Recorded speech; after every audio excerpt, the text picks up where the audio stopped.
We Workin.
What is going on, people? What is going on? How Hey, y'all everybody. doing?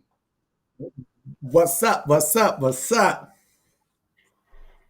What's good, Turf? What's good, Turf? Turf, you muted, baby. Turf, you Oh, muted. yep. You still muted, still ain't baby. got yeah, you Still muted, man. muted. still ain't got no audio. We ain't got no audio from you, Turf. You muted yourself. You muted yourself.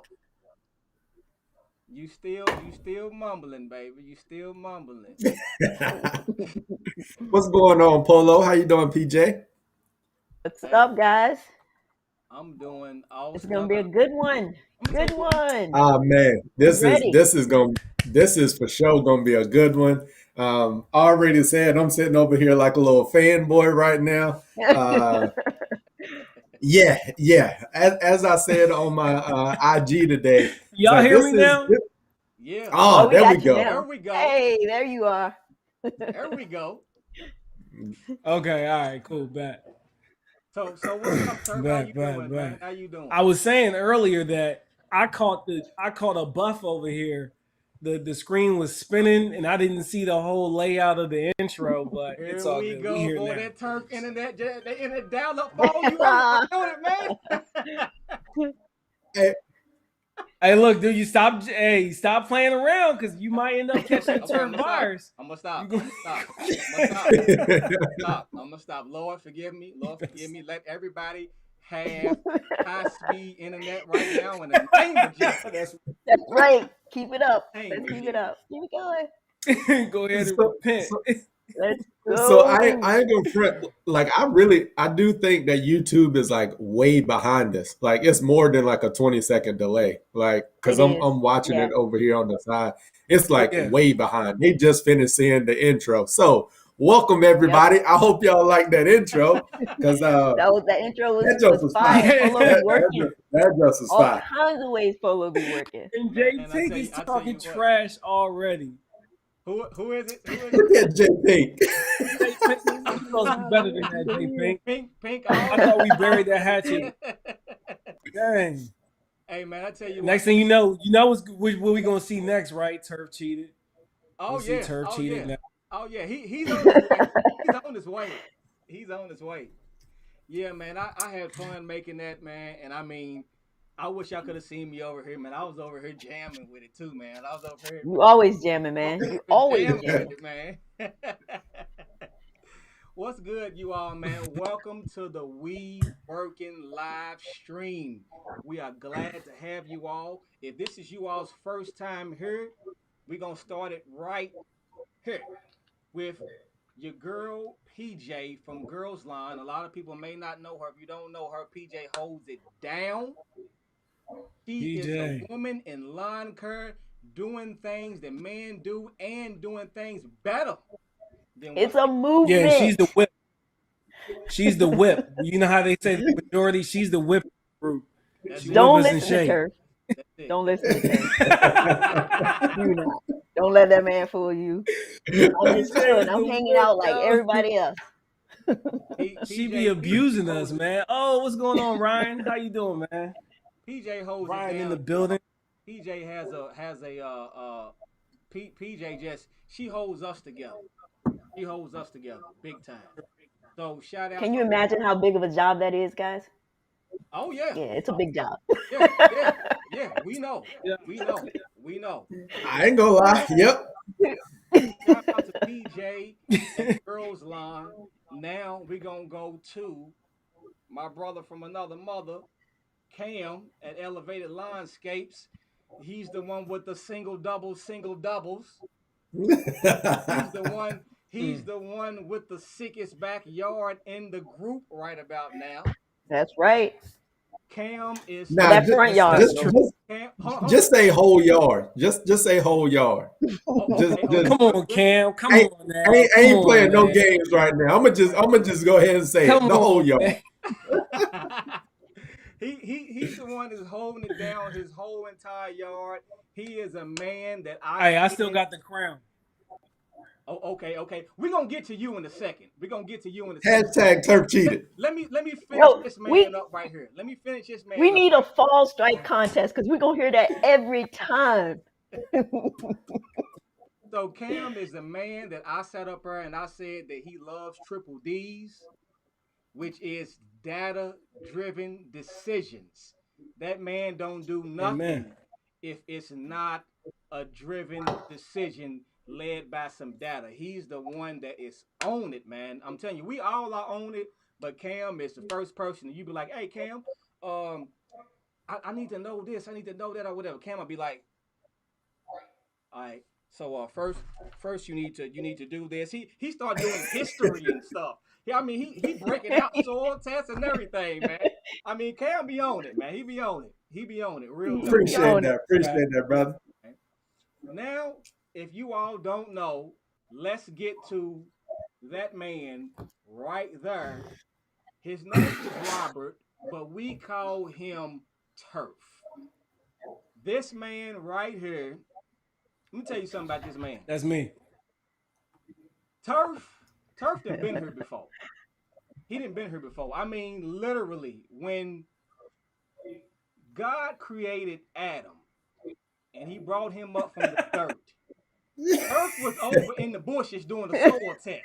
He was over in the bushes. He was over in the 3000. bushes, like, you know what? I want to know what that is. It came up back. Turf been here before. He didn't been here before. So I mean, when it comes, and reason why I say that is because normally, whenever it comes to anything with lawn care, when it comes to anything with garden, Turf normally has an idea or the right answer for it. So point blank, period.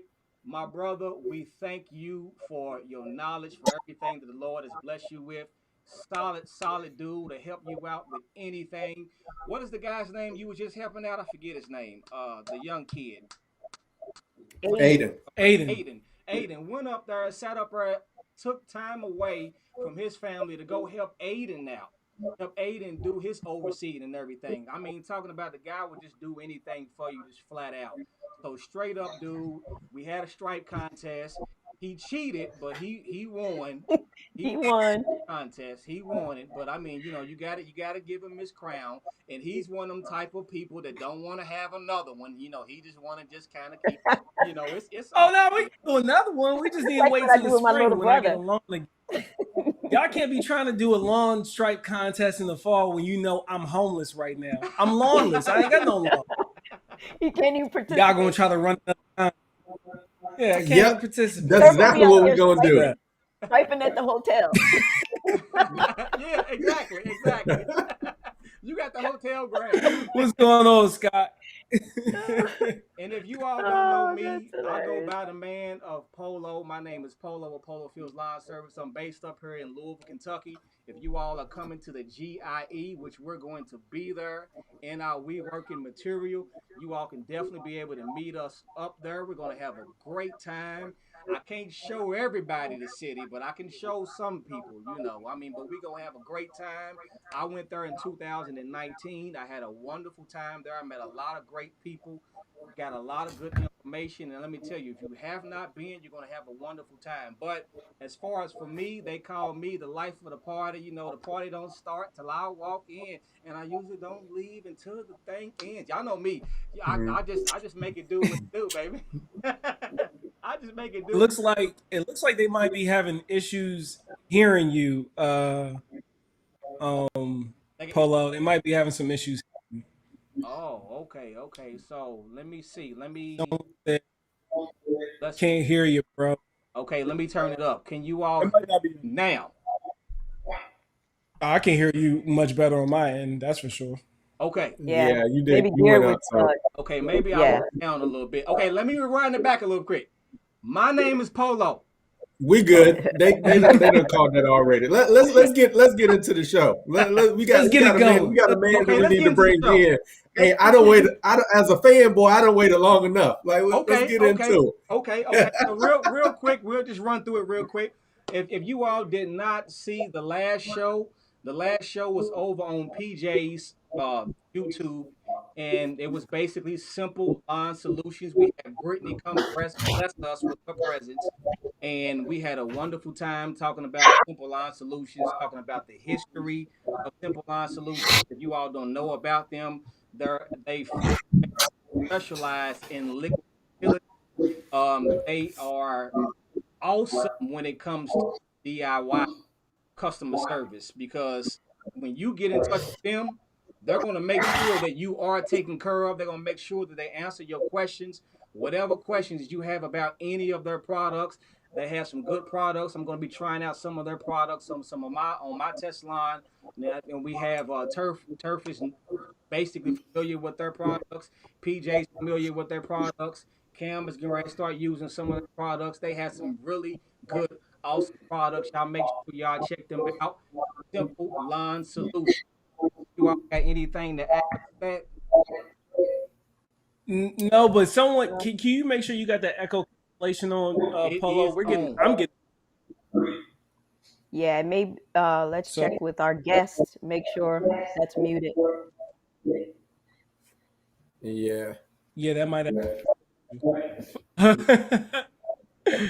um, yeah, there's definitely a loop. Okay, but I'm good over here. I should be good. I should be good over here. Yeah. All right. Let's see if we can get Let's go Pete to ahead and mute get Unfortunately, into nothing. if it. he's on Instagram. Okay, so let's If I mute, go ahead and get into the next thing. Y'all want to go ahead and jump into that, so we don't keep anybody waiting. Are you muted, PJ? Yeah, she just muted herself. PJ just muted herself really quick. Y'all, Uh, this is real life stuff here. If there is some little technical difficulties, hey, nah, I don't think it's PJ. we live. yeah, we may have to check and make sure Pete has his muted on Okay, YouTube. All right, let's go ahead and get into it so we can make sure of that. Yep. so but first we need to do our first giveaway. So PJ, you got that up ready? I do. I do. Let's go ahead and do that. Share the screen. I think Phone you can tag. mute that mic on your end. Polo.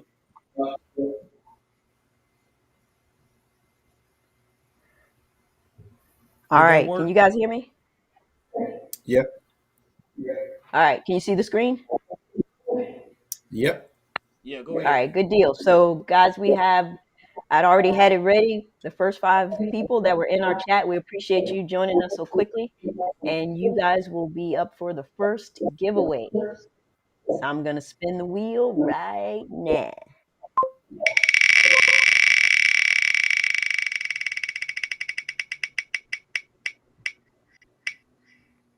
Whoa! Look at that. There you go, Vince. My man Vince from Rooted. Rooted. Man, Rooted always be winning, man. Yeah, he's got the luck of the twins on his side right there. Hey, congrats, Vince. Okay, so congratulations to you, Rooted, man. We go ahead and make sure that you are taken care of. But um, so let's see. Okay. Rooted. good, PJ. So, Rooted, I think we're just gonna, if you could just email or reach out to one I'm of putting it us. in there now. Okay, Yep, and I then just put it in PJ's there. gonna drop that info in there for you. All right, we're good. Look, he wasn't even. He said, "Oh snap, you weren't." Oh, they're just seeing it. That's what it is. Uh, Yeah. Wow. okay. See, Rooted. See, man, I told you. I was like, man, come on, man, come on through, man. Now look.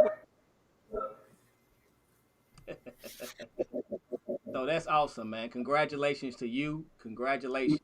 So let's go ahead and let's move to the next segment. You all ready to go ahead and move on? Ready? Let's do it. All right, y'all. Let's go ahead and get it. Here we go.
That's it.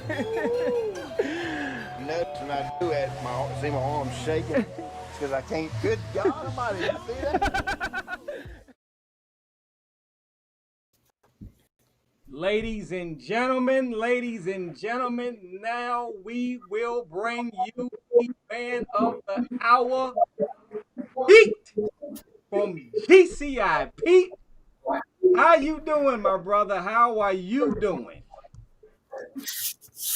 You surprised me with that. I didn't know that you was going to do that video like We I got can't him. We got see him. the TV stream, man. My eyes are wet.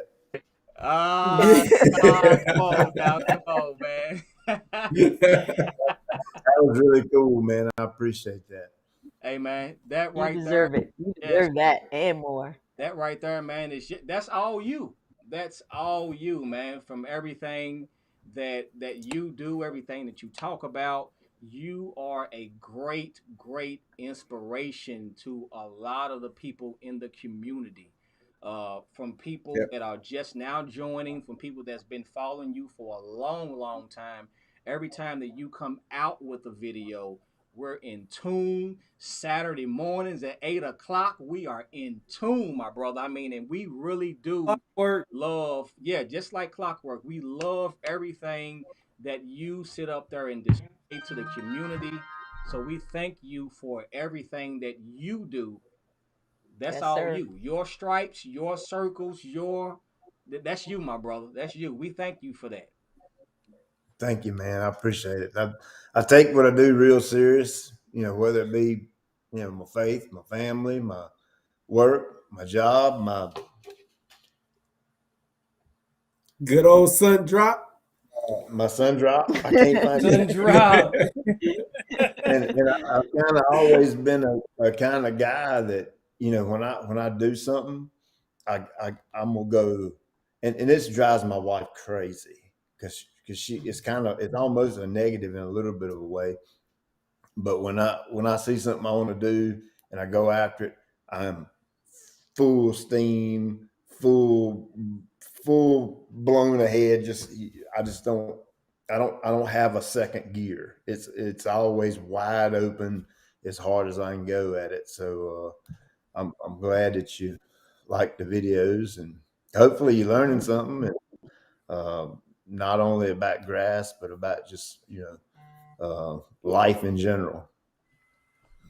Oh yeah, most definitely. We are definitely learning about life in general. We're learning about basically everything, my brother. Everything that you talk about, we are all on it, and we thank you for that. We thank you for everything that you do. We know you are a great man of faith. Um, one of the things that I most definitely came when I came into this lawn care community. I actually came in through another person, but when I found you and I seen that you was a man of faith, I was like, hold up, wait a minute. I was like, this is the guy who I need to follow. It ain't no different from Cam. When Cam found out that you was the North Carolina boy, That was it. It was game over. It was game over for me. that was it. That was it, man. That's right. So yeah, man, I think we talked about this earlier in the pre-show and everything, but like I said, a lot of people started with Alan on their lawn journey. I just so happened I stumbled across Pete first when I really wanted to start getting my lawn together, wanted to get into it. Of course, where do we go? We go to YouTube University. That's the first thing we do when we go That's it. looking for something. So yeah, I stumbled across Pete, and not only did I find somebody that was genuine, um, I also found somebody that was knowledgeable, that was down to earth. He just seemed like he was one of my neighbors that I could walk across the property line and go talk to, and not even have an issue. So as Polo said, we appreciate what you give to the community. Um, we're glad to see the success that you've had, and you continue to give to the community. Again, from everybody here, personally, I want to say thank you, and as a group, we want to say thank you for what you do. You're very welcome, sir. Very welcome. There we go. There we go. But y'all forget my There little technical difficulties we over go. here maneuvering the camera. Y'all, that's me. That's me. Hey, You running the show, not me. that's me. Sorry, J Pink. I ain't on your level yet, but I'm getting there, my brother. But see, Polo, don't worry about J Pink. Don't worry about J Pink because he don't try to be a part of the live and help run it and work in the background. Okay. So J Pink he don't even be a part of the. Hey, don't worry about J Pink. Don't worry about J Pink. We got J Pink. Okay. Appreciate that. Appreciate that. So let's PJ, you got anything to say?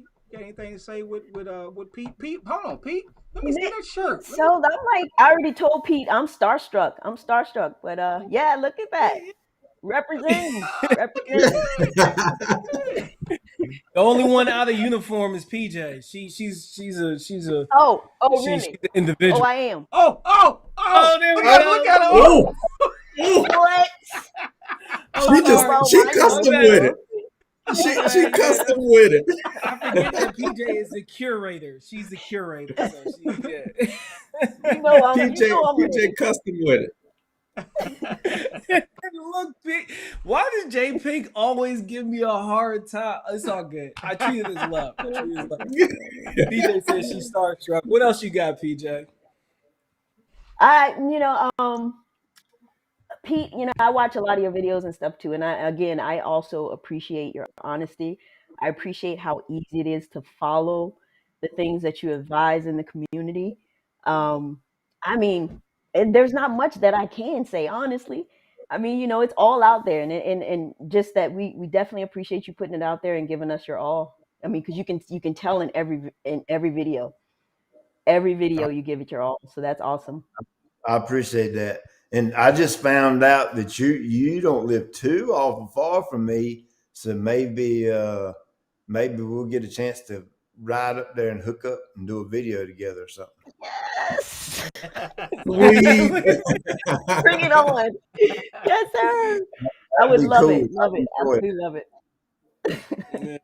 That's good stuff right there. Coming soon to a YouTube channel near you. Honestly, that's actually been one of my favorite things about doing this whole YouTube thing is as I have had the opportunity to meet literally thousands and thousands of people, and I like people. I'm not one of the guys who just dislikes everybody, that everybody's evil and all that. I like to see the good in people. I like to see the positive in people, and I like to mingle with people. I like talking with people and learning, how'd you grow up? Just any kind of different thing about people. It just intrigues me because we're all different, and that's really cool to be able to meet so many people and learn their story, and obviously get to share mine with them as well. Yep. And we appreciate that for sure. We definitely appreciate that. So yeah, thank you again, Pete. So let's go ahead. I'm tongue tied right now, guys, but eventually, I'll have some more questions for Pete as we go along. All right, let's Roll with it, girl. we're gonna move into our first video. Is that what we're gonna do first? Yeah, I mean, can we give the people a little bit of context of why we even have videos tonight, real quick, just so people aren't caught completely off guard? Like, video? What's the video? What's that for? Let's do that. So, what this live stream is really about is about renovations. So a lot of people have been doing lawn renovations, whether they've been basically wiping out their whole entire lawn and starting from scratch, or they've been doing some overseeding. But basically, what we're talking about is renovations. Everyone here has a video about lawn renovations, about when they started from scratch and then what it looks like right now. I know a lot of people are anticipating, everyone has a lot of followers, so a lot of their followers are, anticipating videos from them. A lot of people are anticipating what Pete's test plot looks like. We're going to show all of those things. Then we're going to show you the good. We're going to show you the bad. We're going to talk about these things, and maybe this may be able to help you all out and give you some comfort, maybe give you some ease your mind if you're having some situations or some issues in your lawn, because there's a lot of things that are going on right now. One quick example with my area where I am in Louisville, we got 2.5 inches of rain last week, and it was cooler temperatures. But now what we're dealing with is we're in the mid 80s, upper 80s. And I mean, it just boom hit us like right out of the blue. So a lot of things that are popping up now is things that we battled with a couple of months ago, which is funguses. So we'll talk about those things a little bit later, but this is what we're going to be showing you all videos basically just about lawn renovations. So everyone has a video. We hope that you all enjoy these videos. Ask some questions if you have any questions, any comments, or anything like that. We're going to talk about them, and then we're going to go ahead and jump into it. And hey, Polo, can I interject something right here? Yes, sir. Keep it on the 5 people screen. That's weird when I'm on the Okay. Feel like being in the spotlight. That's really weird looking. Me too. Okay. I have the same Yeah, that's question funny as because Pete. we got the 2 people at the top that don't like being in the spotlight. That's funny. Right. Right. And so I want to add something else, Polo. It's not all about, because technically when you hear renovations, you think of a full-scale renovation. I don't think anyone here did a full renovation outside of Polo, his clients' lawns. We technically did overseeding, but it's all one and the same, right? So we'll discuss that Yeah, what you're seeing is unseen content. You've never seen it before. No one has a video showing you what their lawn looks like in the current state. And we're just giving you a little piece of that. We saved it just for here and to field some of your questions. So let's get it, And man. hey, Let's get it. just for the record, I mean, I get to read a lot of my comments when I'm doing whatever, and I think there's a little bit of a inclination out there that folks think, you know, maybe Pete does all these renovations just to make YouTube videos. Well, that's not true. There's three, in my book, my opinion, there's three reasons you would ever want to do a full blown renovation. First and foremost is if your yard is crap. And what I mean by crap is if you want a cool season yard, but you have a yard full of Bermuda, Dallas grass, Johnson grass, whatever grass, and just a plethora of things in the yard that selective herbicides may not be able to control really well. And so you need to go with a non-selective like a Roundup and smoke it off. You know, you've heard me say smoke it off. That means kill it. And that would be number one is, you know, a lot of the times it's cheaper to do that than to try to buy all these different selective herbicides and fight your way through to a tall fescue or bluegrass yard. Number two is if you have a severely or really bad grading problem, meaning, you know, the water don't go the right way. You got water standing over here. If when you're riding your mower across the yard and it feels like you're on a horse and buggy and you're just, you know, bouncing and bouncing and bouncing, you know, yeah, it's a lot of sand leveling and stuff like that you can possibly do in certain circumstances. But I've been on so many yards that it will rattle your brains out trying to mow it. And so that would be number two, is if you need to regrade it. And number three is if you want to switch turf types and you want to go from, like I did back here in the back, I went from fescue over to bluegrass. And of course, I had the leveling issue out there as well, and I wanted to install irrigation. In my book, that's kind of the three different reasons. Of course, there might be other reasons you want to, but that's just my opinion. Those are the three that would prompt me to want to do a renovation. Pete is already preaching, you all. He Already dropping knowledge. We ain't even dropped the video yet, and he preaching already. Roll with it. Yeah. So and I think that's what we said. We've got everybody here has done overseedings except for Pete. I did do like a partial reno where I killed off some parts of my lawn, which you'll see in my video when we get to it. Okay. So let's roll it. Who's up first, Polo? So the first person is going to be Turf. It's me. I'm Turf, by the way, in case you didn't know. Let's get into it. Oh, y'all in for one for this one. Let's go.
That ain't even my video, but all I can say, boy, that man Turf. Turf is Yeah. a like class that. of his own when it comes to editing. I mean, literally, and that's not Yeah. anything away from anybody, but I literally, whenever I make my videos, I try to battle this man. I try to battle him when it comes to transitions, when it comes to doing things on the beat. I literally do. But that man there, hey man, I give you your roses. You in the class of your own. Ain't nobody doing it like you. Ain't nobody doing it like Bruh, video. like hands down. And I will say, like, while we here live, I'm gonna go ahead and say it. We had a little bit of a moment, like, so just with the fact that I kind of kicked my season off with Turf being at my place. We kind of kicked the season off for some of our videos. I was new to the game. Turf was like really the first YouTuber that I actually interacted with. And for me to be able to go full circle and like end the season in his getting ready to go to Germany, like there being able to video some of the footage, put that last mow on his lawn with him. That was gonna go down in the books for me. Like That was nice. hands down, like that was. I ride with you, bro. Appreciate you. Hey man, I rock with you too, man. And I literally could not have finished that video without Cam. Like, I got the full length of that video coming out. It'll be out probably give me some time. You know, I'm homeless right now. I got a million things to do in only 22 hours in a day. And I know you like, I thought there was 24. Nah, I lose 2. So I don't know where they go, but they gone. So, but I truly appreciate you pulling up, Cam, which is why I had to have that in there. This whole transition has been pretty emotional for me. I put sweat and tears into that lawn. 2 years is what we've been saying amongst ourselves. You'll hear me say it more and more when people ask me, "Hey, how do I get a lawn like yours?"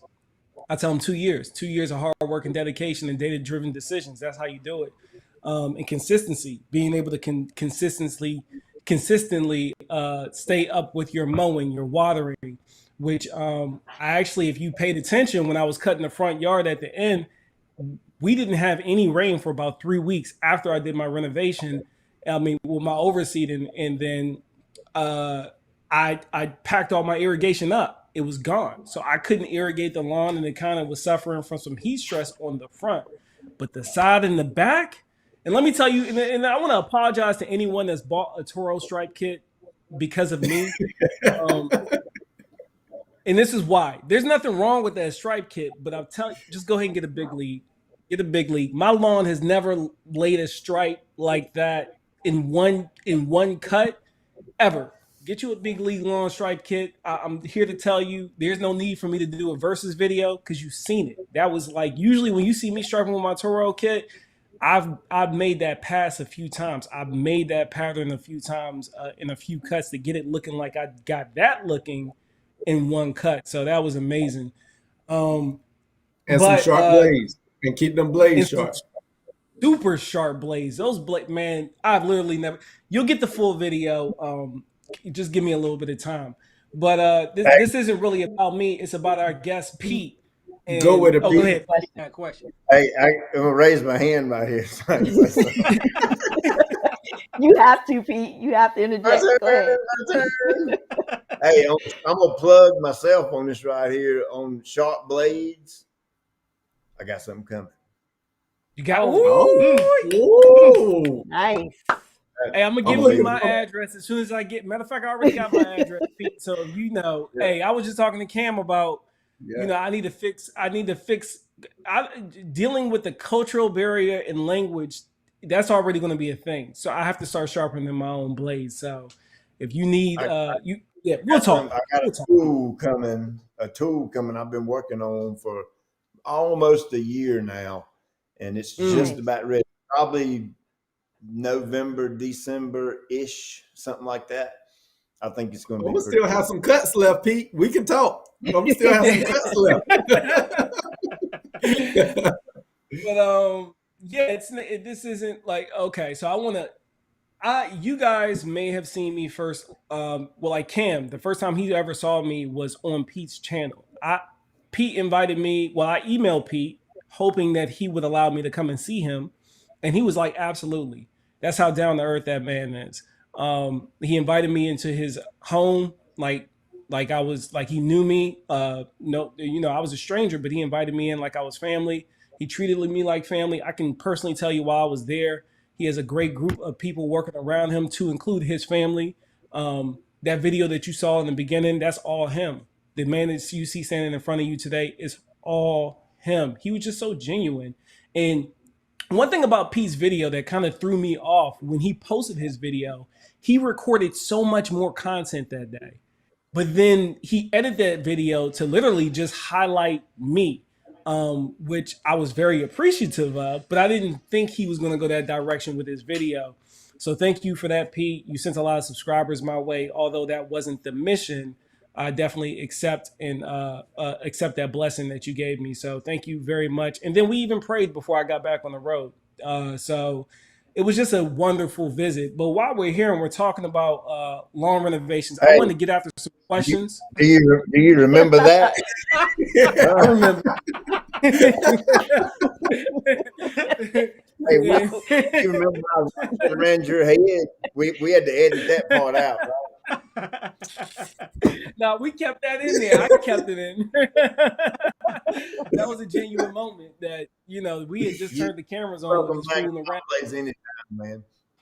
Yeah, I had, and hopefully I'll see him because I'm in North Carolina. Hopefully I'm able to make it. We're talking about doing something on Monday, and hey, if that comes to fruition, y'all gonna love that video too. Because I got a real camera now. So, but let's shift gears a little bit and talk about a little bit of overseeding and renovations. I know there were some questions down in the chat. I remember one said, "Hey Pete, what's your take on lateral spread?" We informed the chat like you have your own lateral spread now anyway, right, Pete? Yes, That, elite, yes, sir. right. So Pete carries his own lateral spread. Do you want to speak to that any right now while we got you, Pete?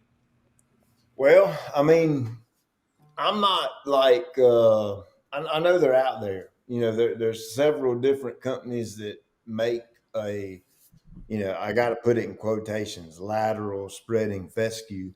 But that's difficult, man. When you tell a bunch type turf that you want it to run, it takes a lot of science and a lot of that kind of thing behind it. And of course, I don't dig into all that stuff. Y'all know I ain't that kind of a yard guy. But I go off, these two eyes and what I can see. And when I go out and dig up the turf and I can see some spreading capabilities or something, that kind of gets my attention. And this variety that, is in the spreader elite, they talking with the growers and stuff, they've actually used it in the past to grow sod without the net. Like, they put because it that grows netting that. because it grows that tight in the root zone, and they can cut it up and roll it up without the netting. So, that was really impressive to me. And I left a little chunk of it out here in the test plot, and I'm going to be showing folks throughout the year and go out there with a shovel and dig it up and pulling the roots apart and all that. And so we can actually see what it's doing. So Now, Pete, one of the things I want to say, I like the fact that you pointed out in your video when you were talking about your lateral spread that you compared it to like the Kentucky bluegrass and the Bermuda and all of that, and you made it clear to people, look, we're not talking. It's not that type of spreading that's gonna happen. Because I think a lot of people get that confused when they hear lateral spread tall fescue or rhizotomous tall fescue. It's not gonna spread that much, but what it is gonna do, what I've seen is it tillers a lot more than like your normal fescue. So it gives you a tighter and more dense canopy than a lot of your normal fescues. So if we go to an athletic field or a yard or something and it's Bermuda, and let's say you have a spot as big as a basketball and it's in the growing season, and let's just say you got waters present and everything that's needed for the Bermuda to grow is there. In a week's time, that basketball spot in Bermuda can close in. Okay. You take the same thing with bluegrass, it might take it 2 or 3 weeks and it can close in. You take the same thing with a rhizonomous or fescue, it might be 6 or 8 weeks. You see what I'm saying? So yeah, I really wanted to go overboard with making sure people didn't get that type of spreading capability confused with like a Bermuda grass, because Bermuda run like it's stolen something. You know what I mean? Like it's stolen something. My Exactly.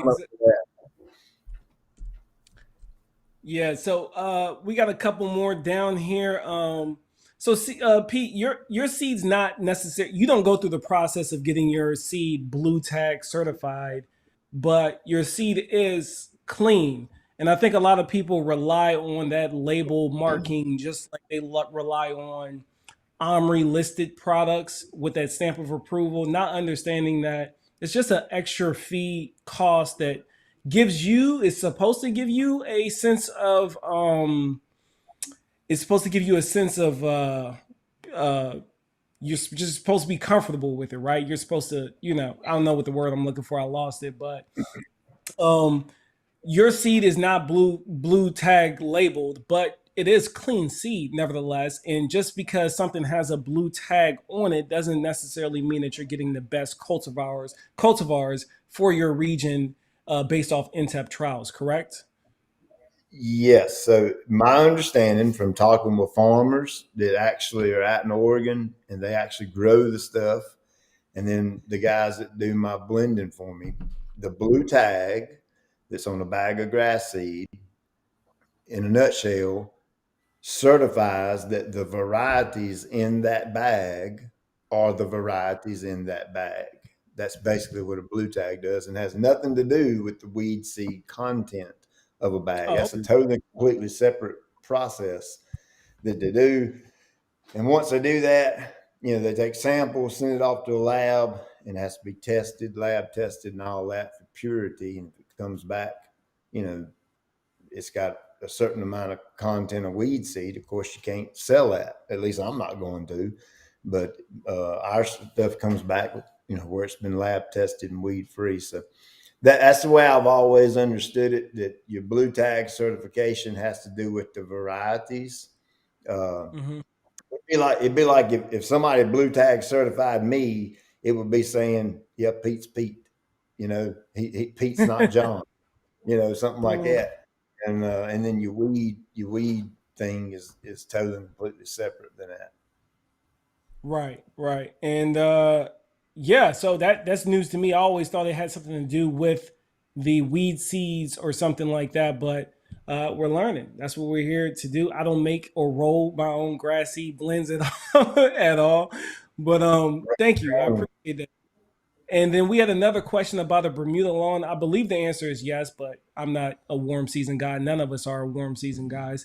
But they said once their Bermuda goes dormant, can they hit it with Roundup or something like that to kill the weeds? Ooh, that's a tricky one right there. You want to? I know golf courses that blanket spray their Bermuda with Roundup in the winter. Here's the kicker to that.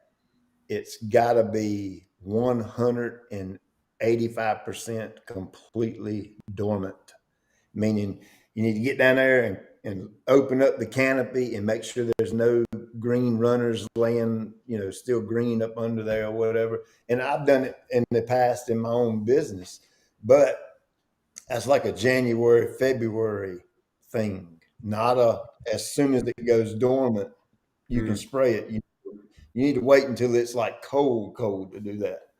Yeah. And then at that point, if it's really that cold, it's gonna take that glyphosate ain't gonna want to work. It's gonna take a while for that glyphosate to get to working. It's a cat and mouse game. Here in Carolina, we can be in January and we can have a week of 70-degree weather. You know what I'm saying? 65. And that's about all it takes. So, it's a lot of time and it's involved in that too. And of course, most all of your herbicides are going to be slower to work when it's cold. Because unless the weeds, actively growing and actively can take it in and that kind of thing. So weed control, whether it's Roundup or whatever, it's a little bit slower in the winter. Yeah, so that makes pretty good sense. And then our good buddy Matt, he chimed in on the blue seed, the blue label, blue tag conversation. Said there are various types of blue tags you can get. For instance, you can also get a blue tag weed certification, such as blue tag POA free. That's a I need crazy that. expensive genetic test to complete. That's a crazy expensive genetic test to complete, which in turn almost doubles the cost of the bag. So that makes sense No right there. idea that even existed. You say you need that. PJ said, I No, need I had no that. idea that was even existed. Right. So Yeah, I we're all need that. learning stuff tonight. That's dope. Thank you, Matt. I appreciate you chiming in on that. And then Pat Martin, I understand what you're saying. How do you know you are going, you're getting the 100%, you're getting the seed 100% you are paying for if it's not blue tag? Well, sometimes trust goes pretty far. Like I trust Pete, but but I hear you. I hear your argument loud and clear, and I'm not going to dilute that at all. But to each his own. Other people they don't necessarily need to see that blue tag to buy with confidence. That was the word I was looking for earlier. Confidence. Yes. So purchase with confidence. So no issues with that. I got one more question for you, Pete, and then we'll keep this train moving since it looks like we picked up the questions that were in the chat. And when it comes to nitrogen and feed, so I know my everyone in the We Workin team, we like to follow in the fall, of course, we can go a little bit more aggressive with our nitrogen. During the spring and fall, we tend to make applications of somewhere between a quarter to a half a pound of nitrogen every so often, depending on our soil test and the growth state of the grass and turf that we're working with. Is there any tips that you can give as far as nitrogen rates and or just fertilizer in general for fall preparation, transitioning into the winter, and then maybe coming out of early spring? Do you have anything for the people? That's funny you even ask, as I just made my video that's going to post in the morning if I can get edited tonight. But about that, but yeah, cool season turf. I push it hard in the spring and in the fall. Probably harder in the fall than I do in the spring. And I'm gonna typically go down about 3/4 to a pound of nitrogen, roughly 30-ish days after I do my aerating seeding, which I didn't aerate and seed this year, my yard, because Yeah, it you didn't don't need. need No, those my thick. yard it's as thick as the hair on the dog's back, man. I ain't Thick kidding. as a hair on the dog's back. It is, man. I was walking through it. We've had a lot of rain this week, and I was just walking through it, and I was like, "Holy cow, man! This joke! I can't wait to mow it." But yeah, I like to push it and push some growth, and get that food in the plant, and then I'll follow that up with a winterizer. And typically, I like to do another good 3/4 or a pound of nitrogen, and I'll also do a good shot of potassium in there as well.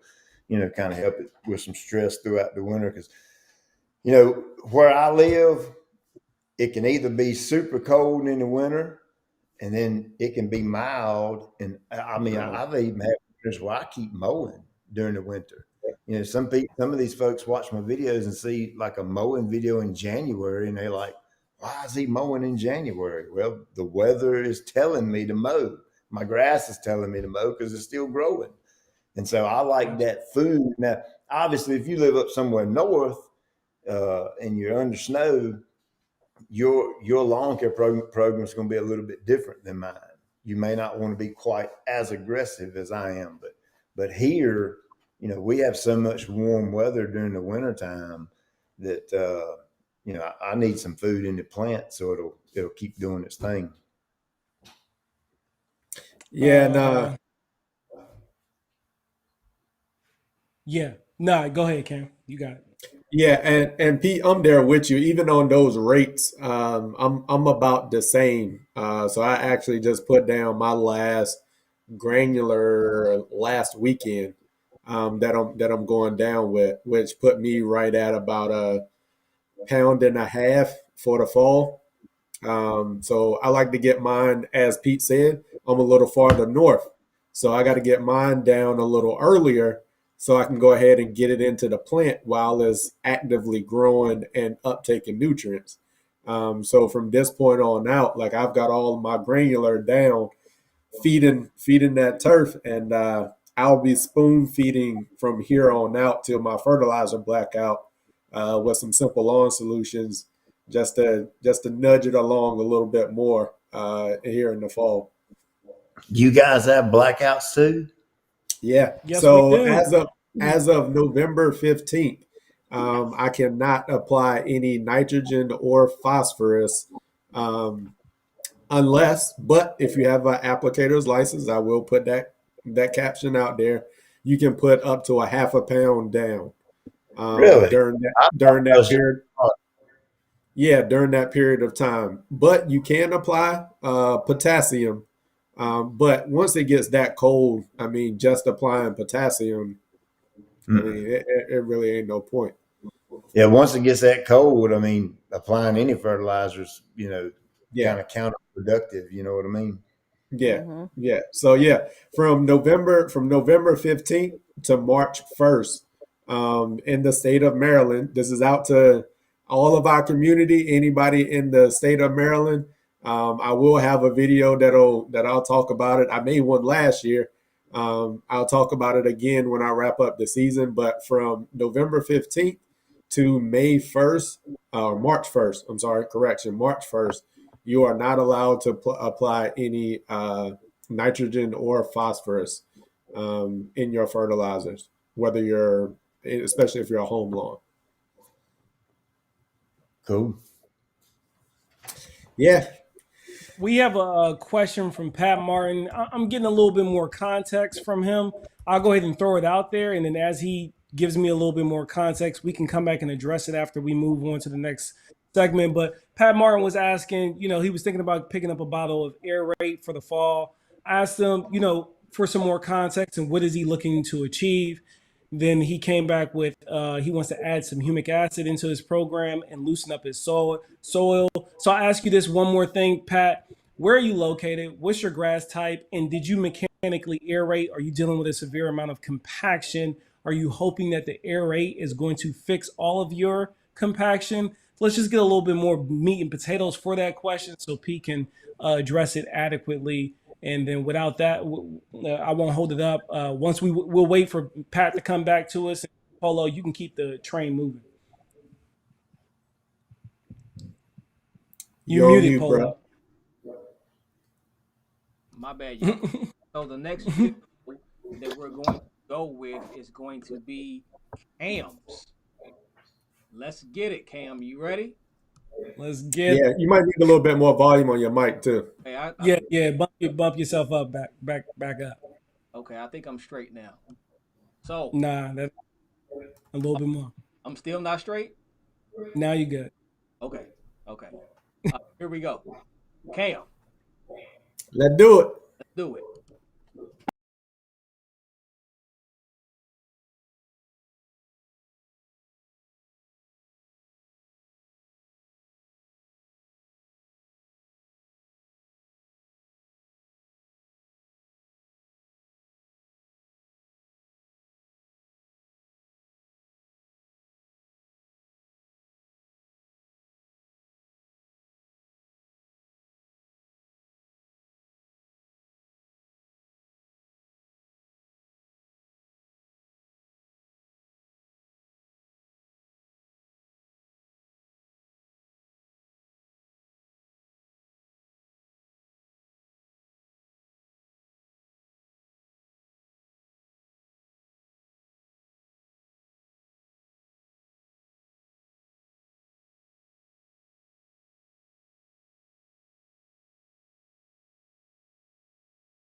Just know.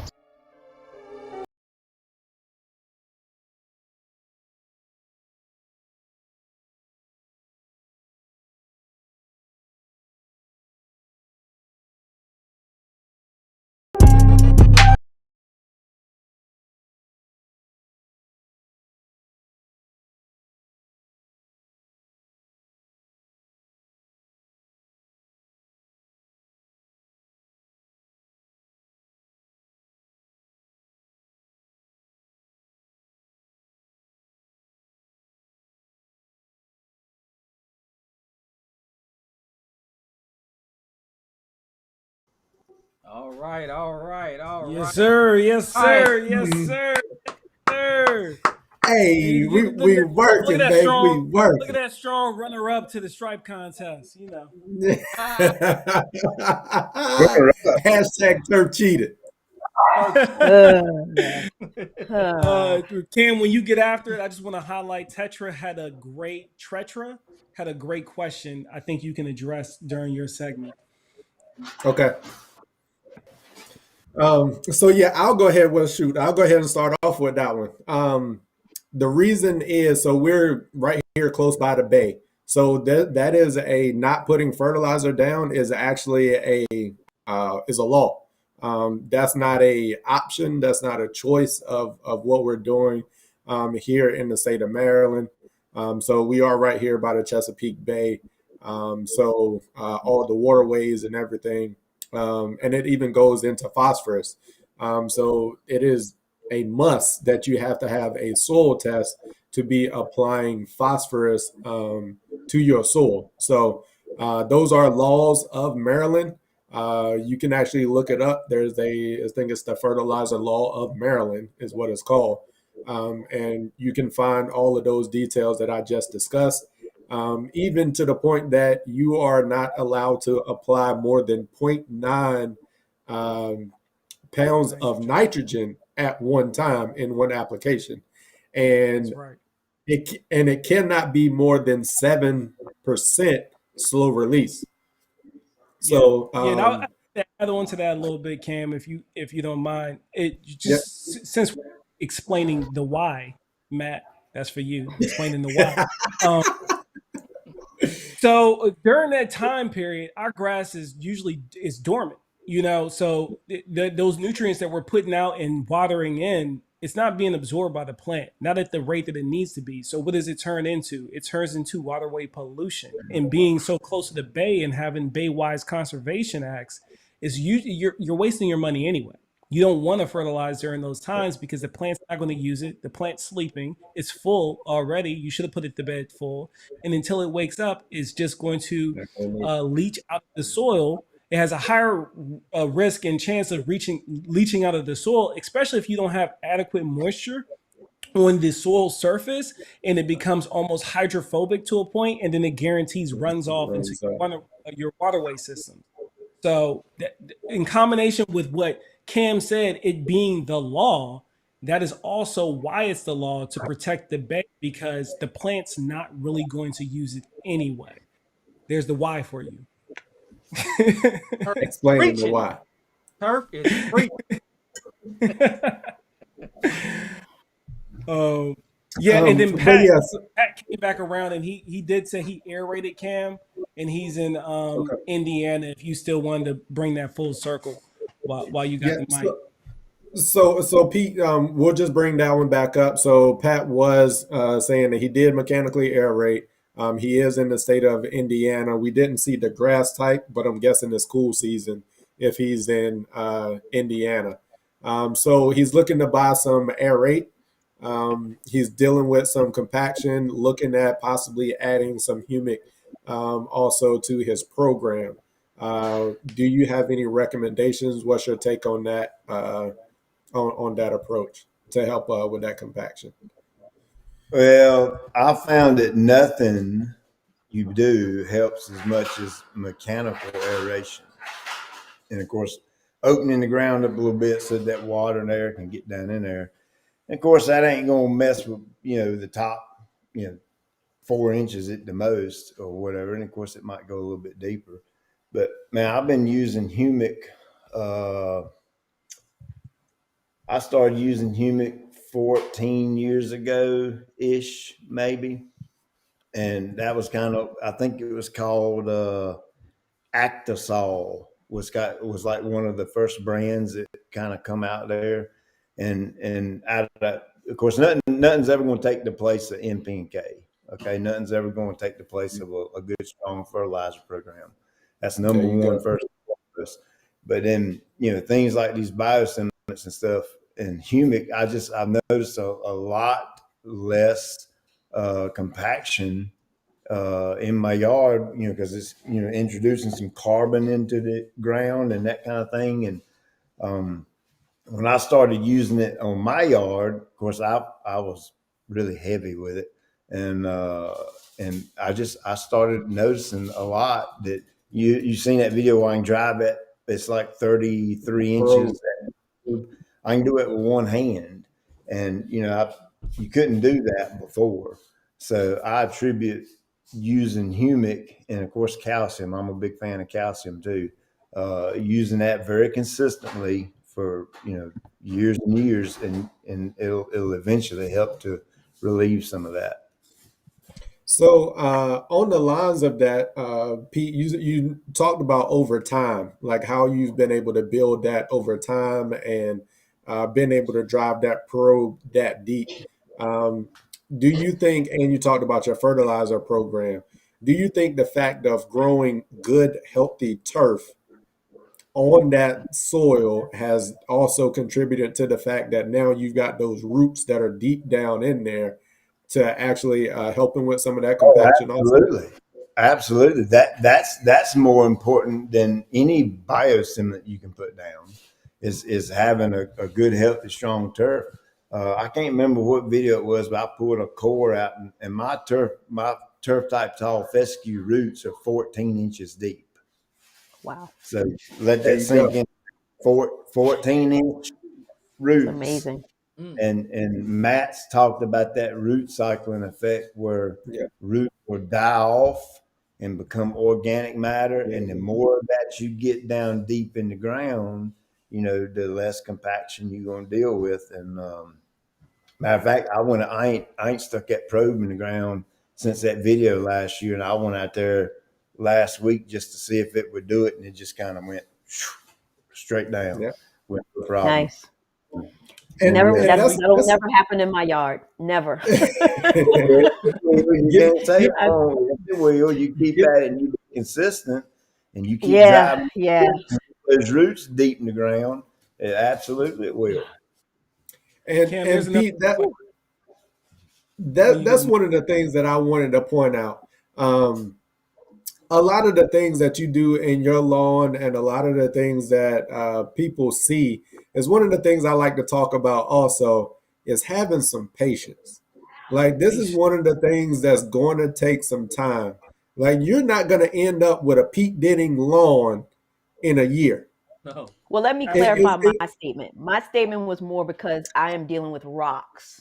I wasn't. This wasn't even this wasn't even directed to you, but it was another point that I wanted to bring this to the whole community because I just feel like as a whole with lawn care, a lot of people look at our videos.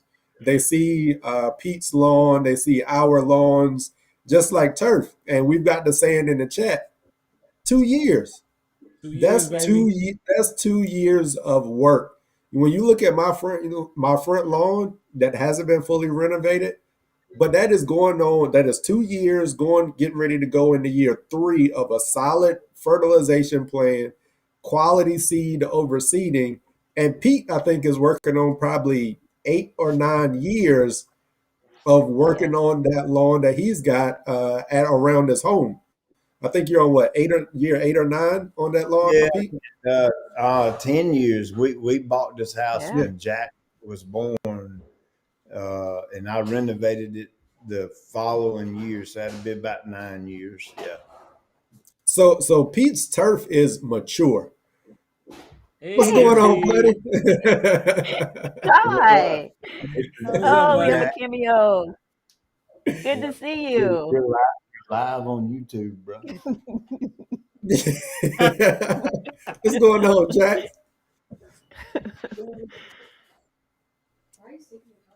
But yeah, that's one of the things that I like to point out is that like Pete's turf is mature. It is established.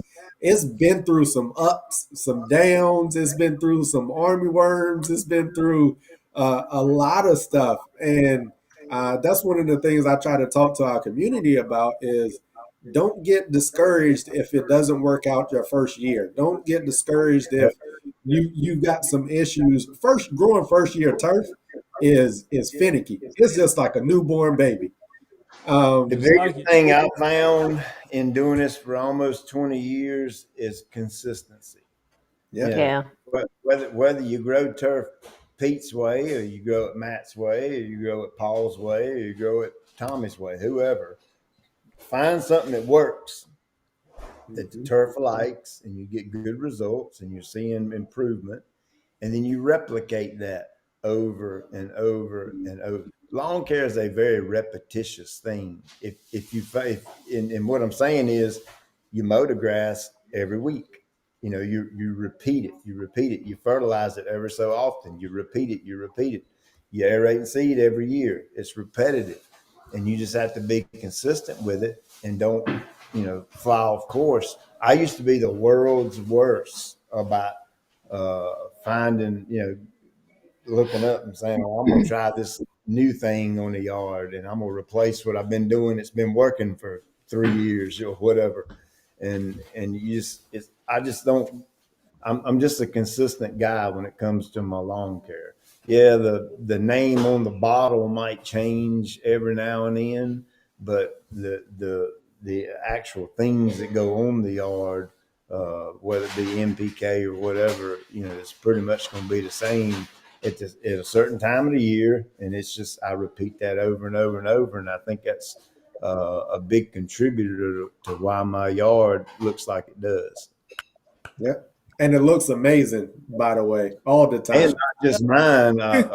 We service a whole lot of yards through our company, and a whole lot of our yard. I got some yards that look better than mine, and I ain't scared to say that either. But they are absolutely jamming, and they've been on my lawn care program for 14 plus years. Yeah. And, I say that all the time. Like with my clients, I don't have a lot. I just started this year, but with my clients, I want their lawns to look better than mine. Absolutely. So, yeah. So we had a question about sulfur and its ability to. Well, his question was the fish. He says, does the sulfur in fertilizer lower pH levels? You want to tackle that?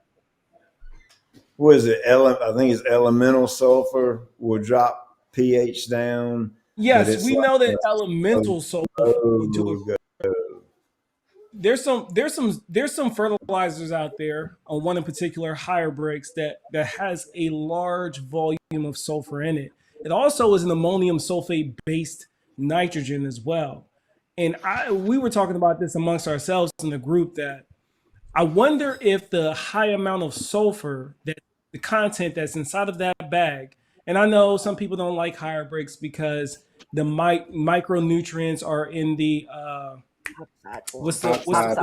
oxide form. Right, it's in the oxide form, which means it takes a long time to become plant available. But we were thinking, because of the high sulfur content in combination with the ammonium sulfate based nitrogen, that should actually help, if not bring down the pH, if you're dealing with a high pH type water source, it should at least help you maintain the adequate level of pH. Cam, Mr. Pete, if y'all can weigh in on that for the fish with the WWE logo he's got up there. He took it back, but I think it was a solid question. Right. I think that was a solid question. And of course, if there's any professionals that can chime in on that in the chat, we welcome all and any perspectives on this topic. Yeah, Pete, I'll let you go ahead and you can give your opinion on it if you want. I don't know, to be honest with you. I would imagine I like like And it. that's an acceptable answer. yeah. I'm not a science nerd that gets all wrapped up in all that stuff. It's just too Oh, the technical. equipment's coming up, Pat Martin. Um, uh, and one of the reasons I honestly haven't had to dig into that so deep is typically the ground that we have in my area and the yards that we treat are we do soil tests all the time on them, and 99.9% of them are low pH. And so we'll either go out with dolomitic or calcitic lime, and it's incredibly rare for us to even have a high pH ground around here. And it's the same thing with phosphorus and potassium. We're typically low in all that stuff. It's just I don't know why, what makes it that, but just maybe just our geographic area is they're just low. Yeah, Pete, you did introduce me to the higher bricks through your guys, your cool season long guys a couple of years ago, and that higher bricks fertilizer was spot on with that one. And as you can see, like I've in my video, I've used the protein, I've used the higher bricks. Um, that protein is another good solid fertilizer. Mm-hmm.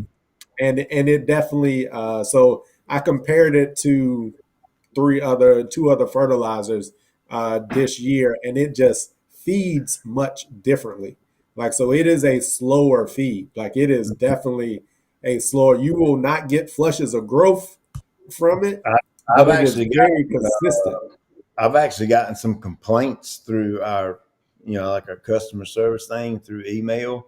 Is they be complaining that my grass It ain't ain't growing working. fast enough. It ain't working. Right. And I'm like, well, send me a picture of your yard, and they'll send me a picture, and it'd be like And glowing like new penny green, but it's it's just it green. ain't growing fast.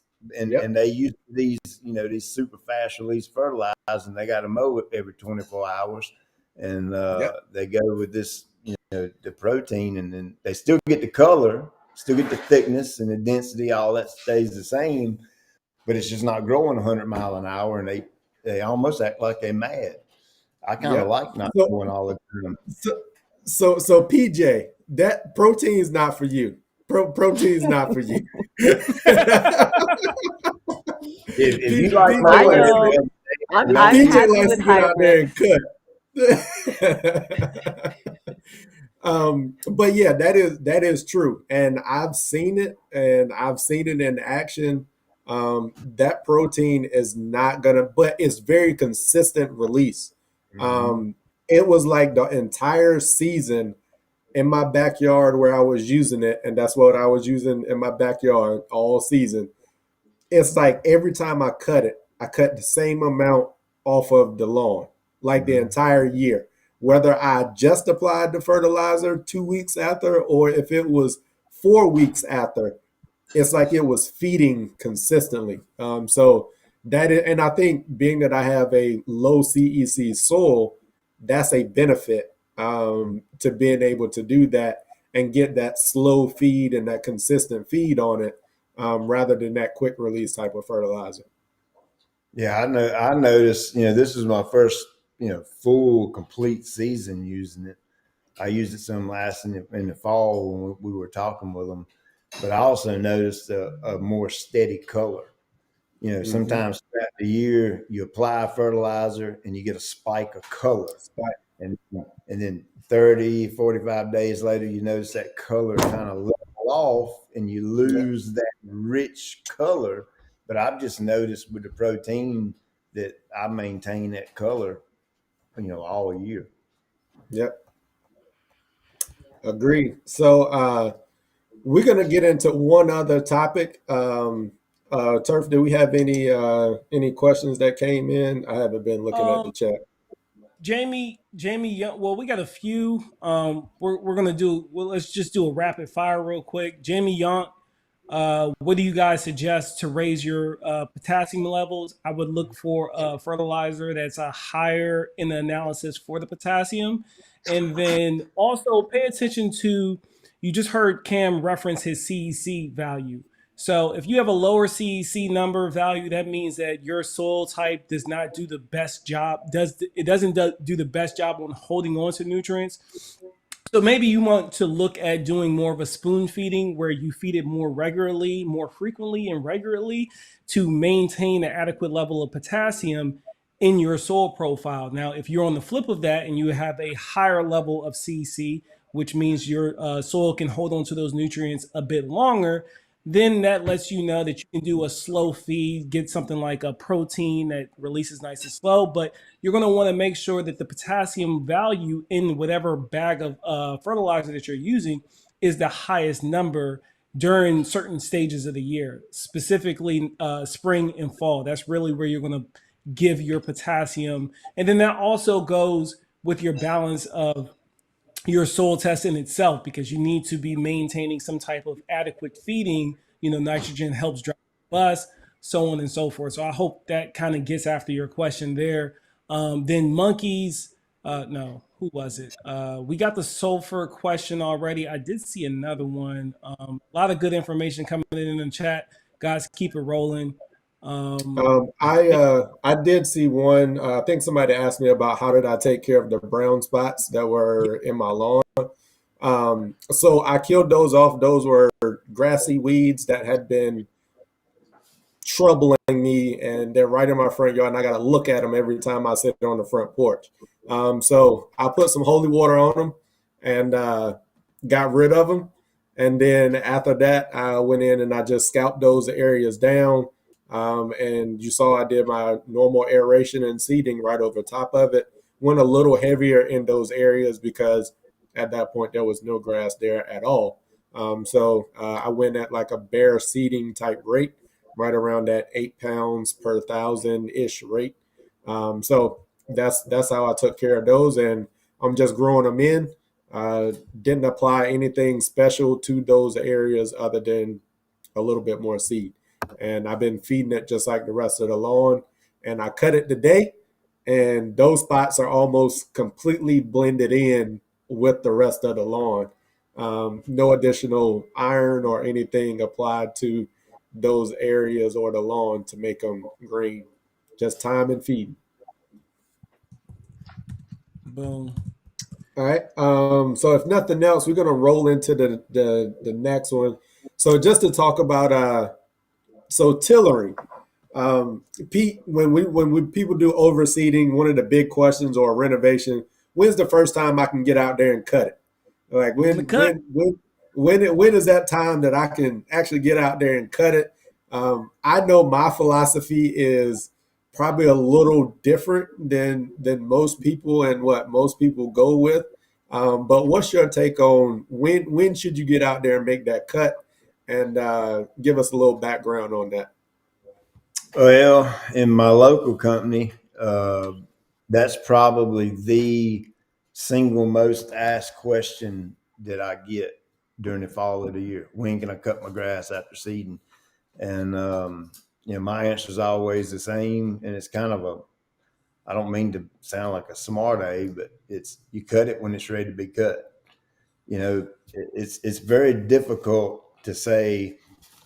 I guess if I was going to put it in a number form, if you're going to mow your grass at 3 inches in the fall, then cut it when it's 4 inches.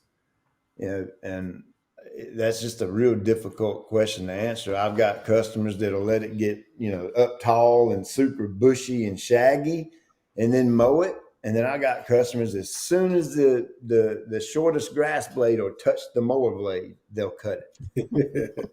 I don't think there's a right or wrong answer to that. I really don't. I've done mine both ways.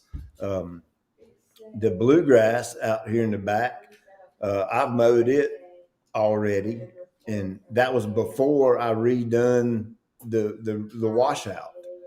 And the reason I had to mow it was to get it back down shorter to give the new seed time to come in, and which you'll see in the video that y'all going to show in a minute. That philosophy worked in that situation. So I think it really depends on the yard. If you got a perfect yard and you overseed it and you cut it at 4 inches, let it get 5 inches and then start mowing. Does that make sense? Yeah, makes a lot of sense. And I will say this right quick. And the only reason I say this because it happens to me all the time here locally. The worst thing you can do is mow a freshly renovated yard or freshly seeded yard when it's soaking wet.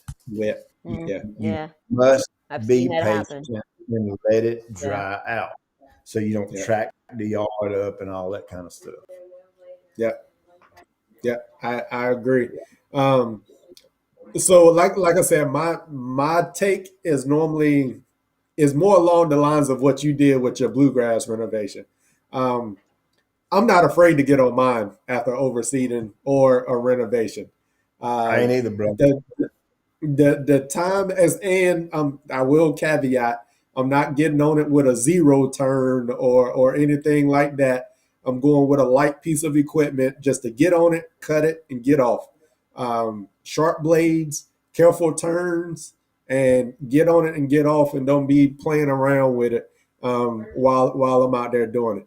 I normally I'm just a little above that person that says as soon as the first tip of the grass blades or hit the blade, you get me a little bit beyond that, and I'm ready to start cutting it. And honestly, that's not a bad approach. I mean, I'm not going to promote that approach, but it's not a bad approach if when the first chance you can get to mow it, start cutting it, because the quicker you cut it, the quicker it's going to start growing and filling in and all that kind of stuff.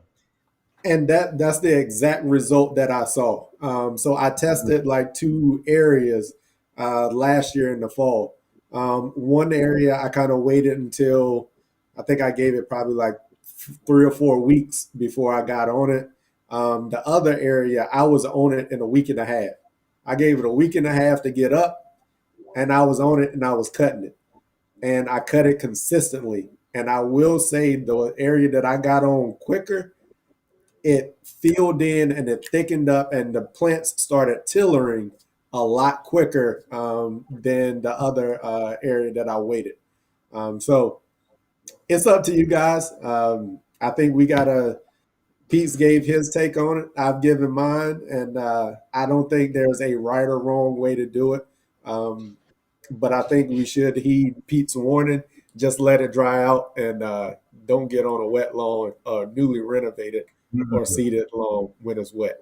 When you do more damage than good, that's always not a good thing.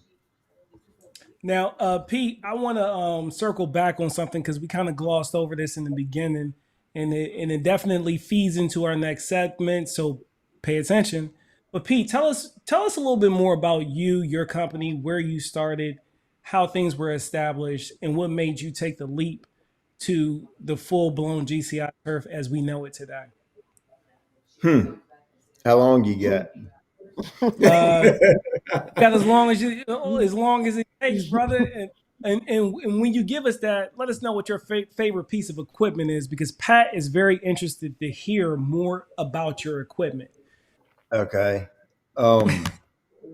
Yeah, I'm an equipment nut. Well, I've been married for 18 years. Wow. 18 or 19? 18 don't get in trouble. I know. I had to ask to make sure I was right. And about a month or so before I got married, I got fired from my job. I used to deliver propane in one of those big gas trucks, and I got fired. And my wife had already purchased the starter home where she and I would eventually, be together in, and I renovated her yard. I just, growing up in a farm setting, you play in the dirt and tractors and all that kind of thing. And I've always enjoyed that. And so I wanted to redo her yard. And this was pre-lawn care. Didn't know a thing about it other than just, what I knew about agriculture and how to, start things over from scratch. And I did it. And guy down the street was like, "Hey, yard looks good.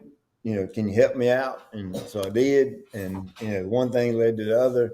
And I ended up, telling my wife, say, I think I'm on to something right here. I'll just start mowing yards and see what happens. And so I took my little Toyota truck and I had to go borrow my dad's trailer that didn't even have ramps on it at the time. Those little wood ramps you buy from Lowe's. And then I borrowed a blower from a friend and I started hustling and going around from house to house and telling all my buddies that I mow grass and this, that, and the other. And, one thing led to the other. And we took off. I guess the biggest thing was at that time in history, everybody and the brother wasn't riding around with a lawnmower on their trailer. And so I think I got into it at a good time and things took off. And, I when I tell somebody I'm going to do something, I'd go do it. And that kind of word got around and people just kept calling. And then the whole YouTube thing was an accident. I didn't even mean for it to happen. And I wanted to show my customers a video on how, I think if one of the first ones I did was like blowing leaves or something. And they was arguing with me about, the pricing and all that kind of thing. And I was like, well, let me show you how much work it is. and there's a yard that had a incredible amount of leaves. I mean, just massive amounts of leaves. And we had 6 or 7 guys out there blowing them.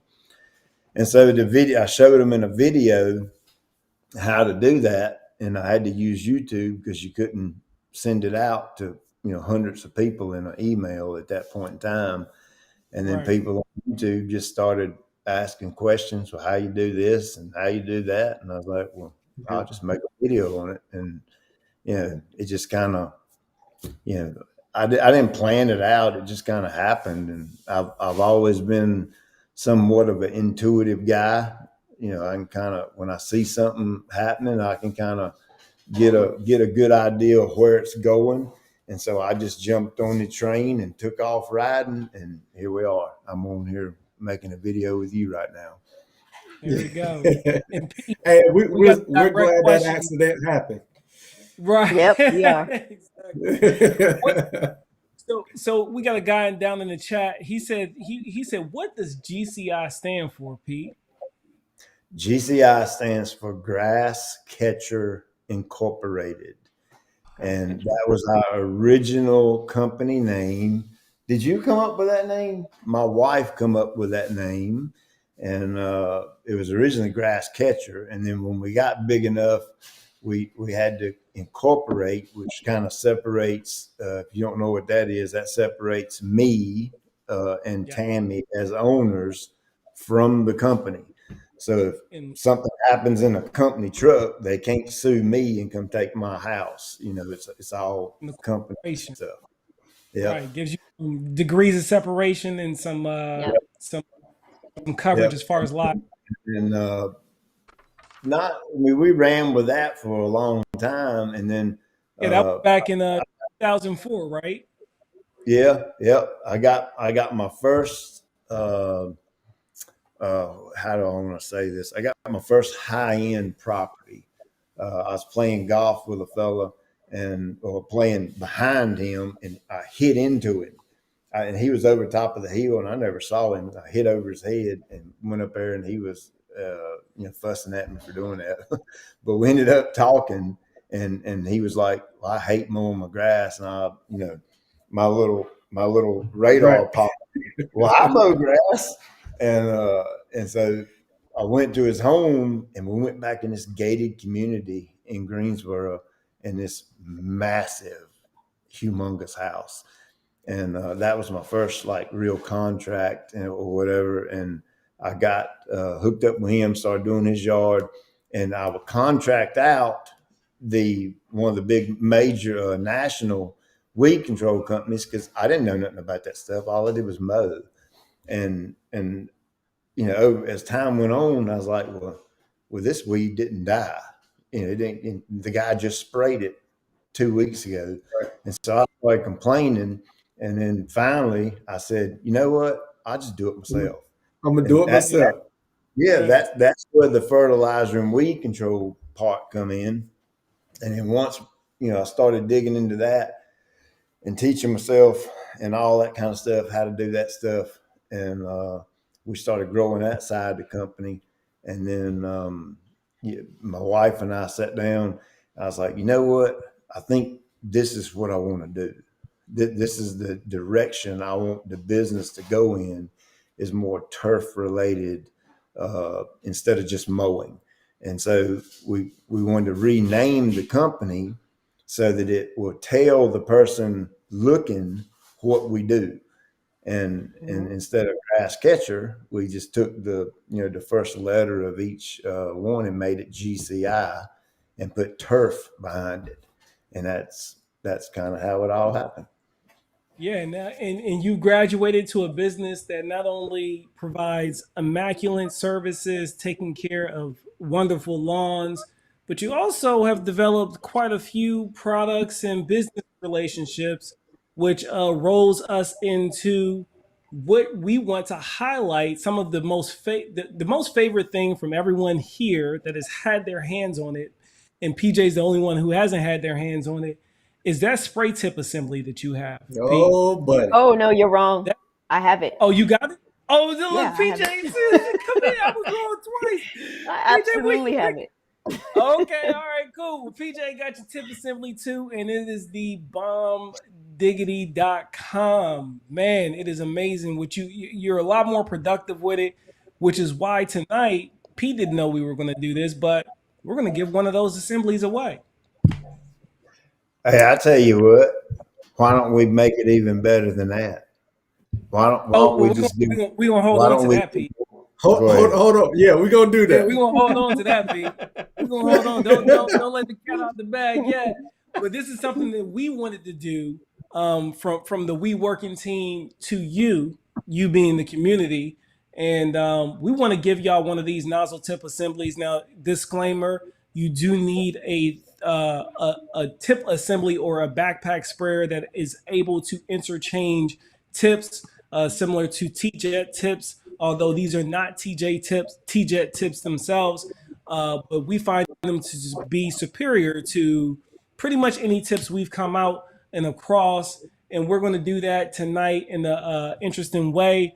Cam, you want to go ahead and tell them what they need to be able to do in order to win? Yeah, are y'all ready? Do y'all want to win this spray tip? Let me see it in the chat. Let me get a drum roll. Let me get some fire symbols, something. Let me get something to let you know. Let me know. We about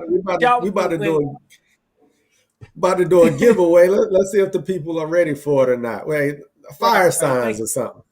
Right, some fire signs. Thank you for hanging it. Maybe some water drop signs, some splash waves, something like that. We're gonna hook y'all up with a nice tip assembly. And there's only one thing you need to do. You need to be paying attention. That's it. It's that simple. I'm gonna let Cam roll it out for you. Seems like it's rolling out. The chat's starting to move. It's saying yes, let's go. Give it away. Yep. I have nozzles. There you go. Well, if there we go. The nozzles don't last a lifetime, so maybe you have a backup set. Who knows? Yep. So I will say, Pete, your nozzle assembly was probably one of the things that made it more efficient in making spray applications. And it is just one of those hands down when you're using the flood tip. That one, I mean, you're getting at least 8 foot wide of coverage. And my front yard, I am down and back across the front portion of it 3 times and 2 more times on the side, and I'm done. Like it's done. It's like you're on and off. I've got it down to I can spray my entire 7,000, almost 8,000 square feet in 11, 12 minutes, done. When I started spraying, I didn't have any ride-on spreaders. I didn't have nothing like it. Heck, I didn't even know that stuff existed. I found this I walk with a backpack sprayer. I push granular fertilizer and use a backpack sprayer, pump sprayer. And the more yards I got, the less productive I was and the more tired I was at the end of the day. So I Right. found this company, and I need to do a video on this because I'll show you this backpack sprayer is old as a heels. It's a battery power, and it don't use like the batteries we use now in them. It was like a rectangle, like almost kind of like a lawnmower battery that you would put in it. It had two wires running to it. It had this little dial on the side. I can't remember the name of it. But I'll try to remember to show it in the video. But that's what I started off with. And when I found that, it was life changing for me because I didn't have to pump no more. And then that's when I got into looking at T-Jet and High Pro and all those companies that make all these different nozzles and stuff. And so that's how all that started for me. And I've used so many different nozzles. I got a box at the shop, like a tackle box. I bet it's got 3,000 different nozzles in it. It's just I've tried every single one of them out there, and the one we put in there with the backpack sprayers that we sell now, that's just one that that I've really liked over the years, and it works real well. Yeah, I second that. I just got done spraying some Simple Lawn Solutions right before we jumped on tonight. So yes, I've been using them ever since I got started. I don't know anything else. No, nothing now. So we're gonna give away one of Pete's nozzle assemblies, and to win, what we're looking for is the first person in the chat that is gonna answer this question. You got to get both parts of it. So, what was the original name of the company, and when was it started? Those are the two parts, and we gave you both of those answers as we were talking to Pete not too long ago. So we're going to be looking in the chat. We're going to be monitoring. That is the question. What was the original name of the company, and what was the original name of the company, and when was it started? We That's are pretty cool. monitoring the chat. Let me see it pop up. They got to catch up. Oh, John Dove. John Doe. John Dove. You got it.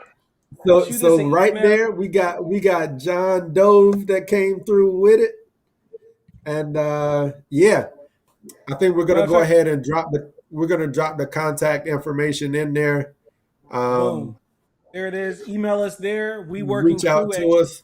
.com. That's for the first winner and the second winner. Go ahead and shoot us over your details as far as where you want your prizes sent.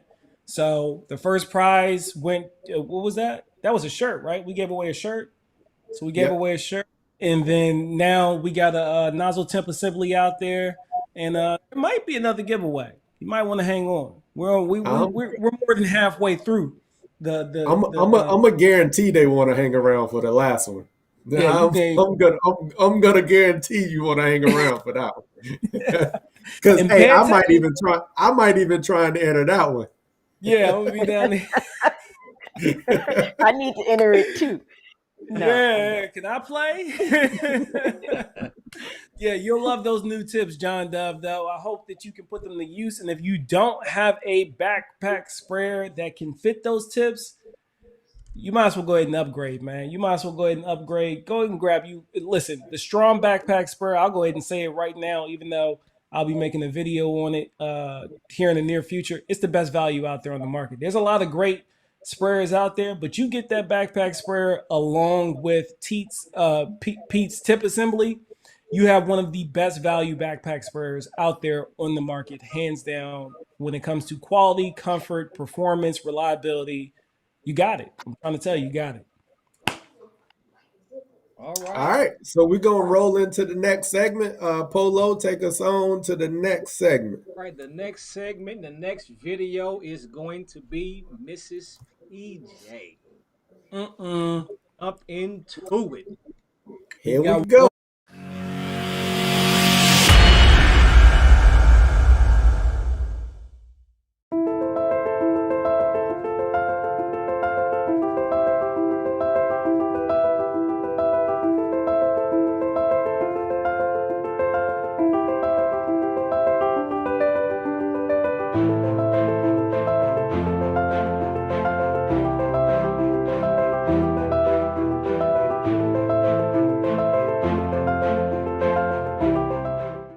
My side yard had never looked like this, and I was completely devastated.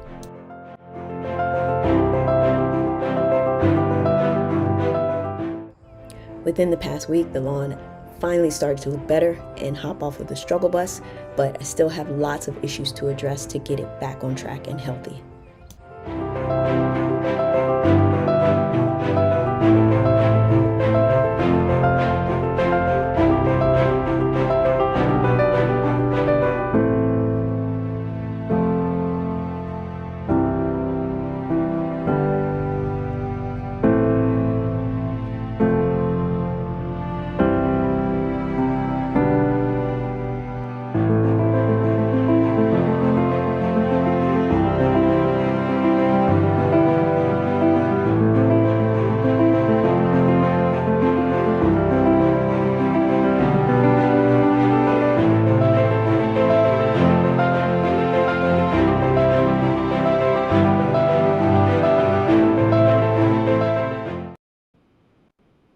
All right. All right. Mm-mm.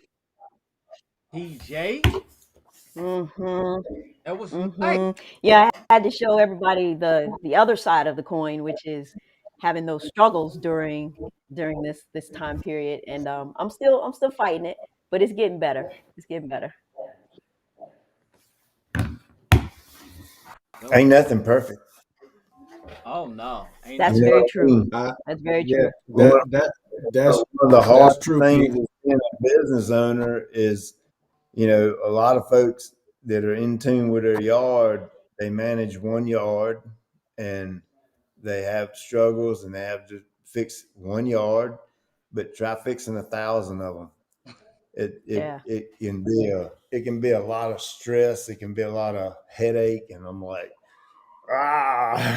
sometimes, but yeah, that's why Yeah. being persistent and having exceptional employees. I have exceptional people that work for me, and having a good team behind you, so that when things don't go quite like you want them, that you can all kind of rally together and get things back on track with a quickness.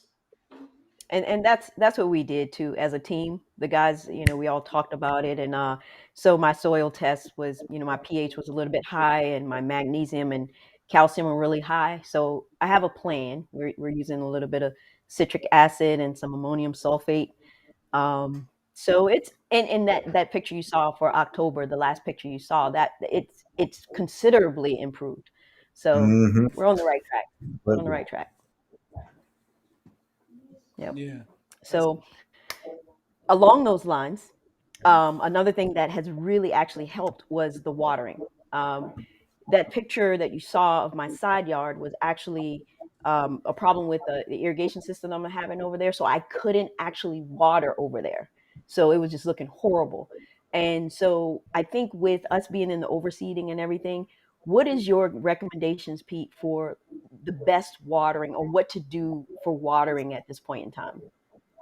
And that's we can add this BD Robin, B Droden, B. He wants to know how you can reseed a lawn without irrigation as well. If you can lump that in there, Mm. Pete, that'd be great. I got a video I'll, too. I'll go with that one first.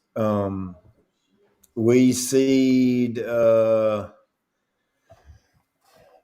We've been seeding since the first, third, fourth week of August, and it's the second week of October, and we got another month left, and we Mhm. run 4 seeding crews during that time frame. So it's a whole lot of yards we overseed.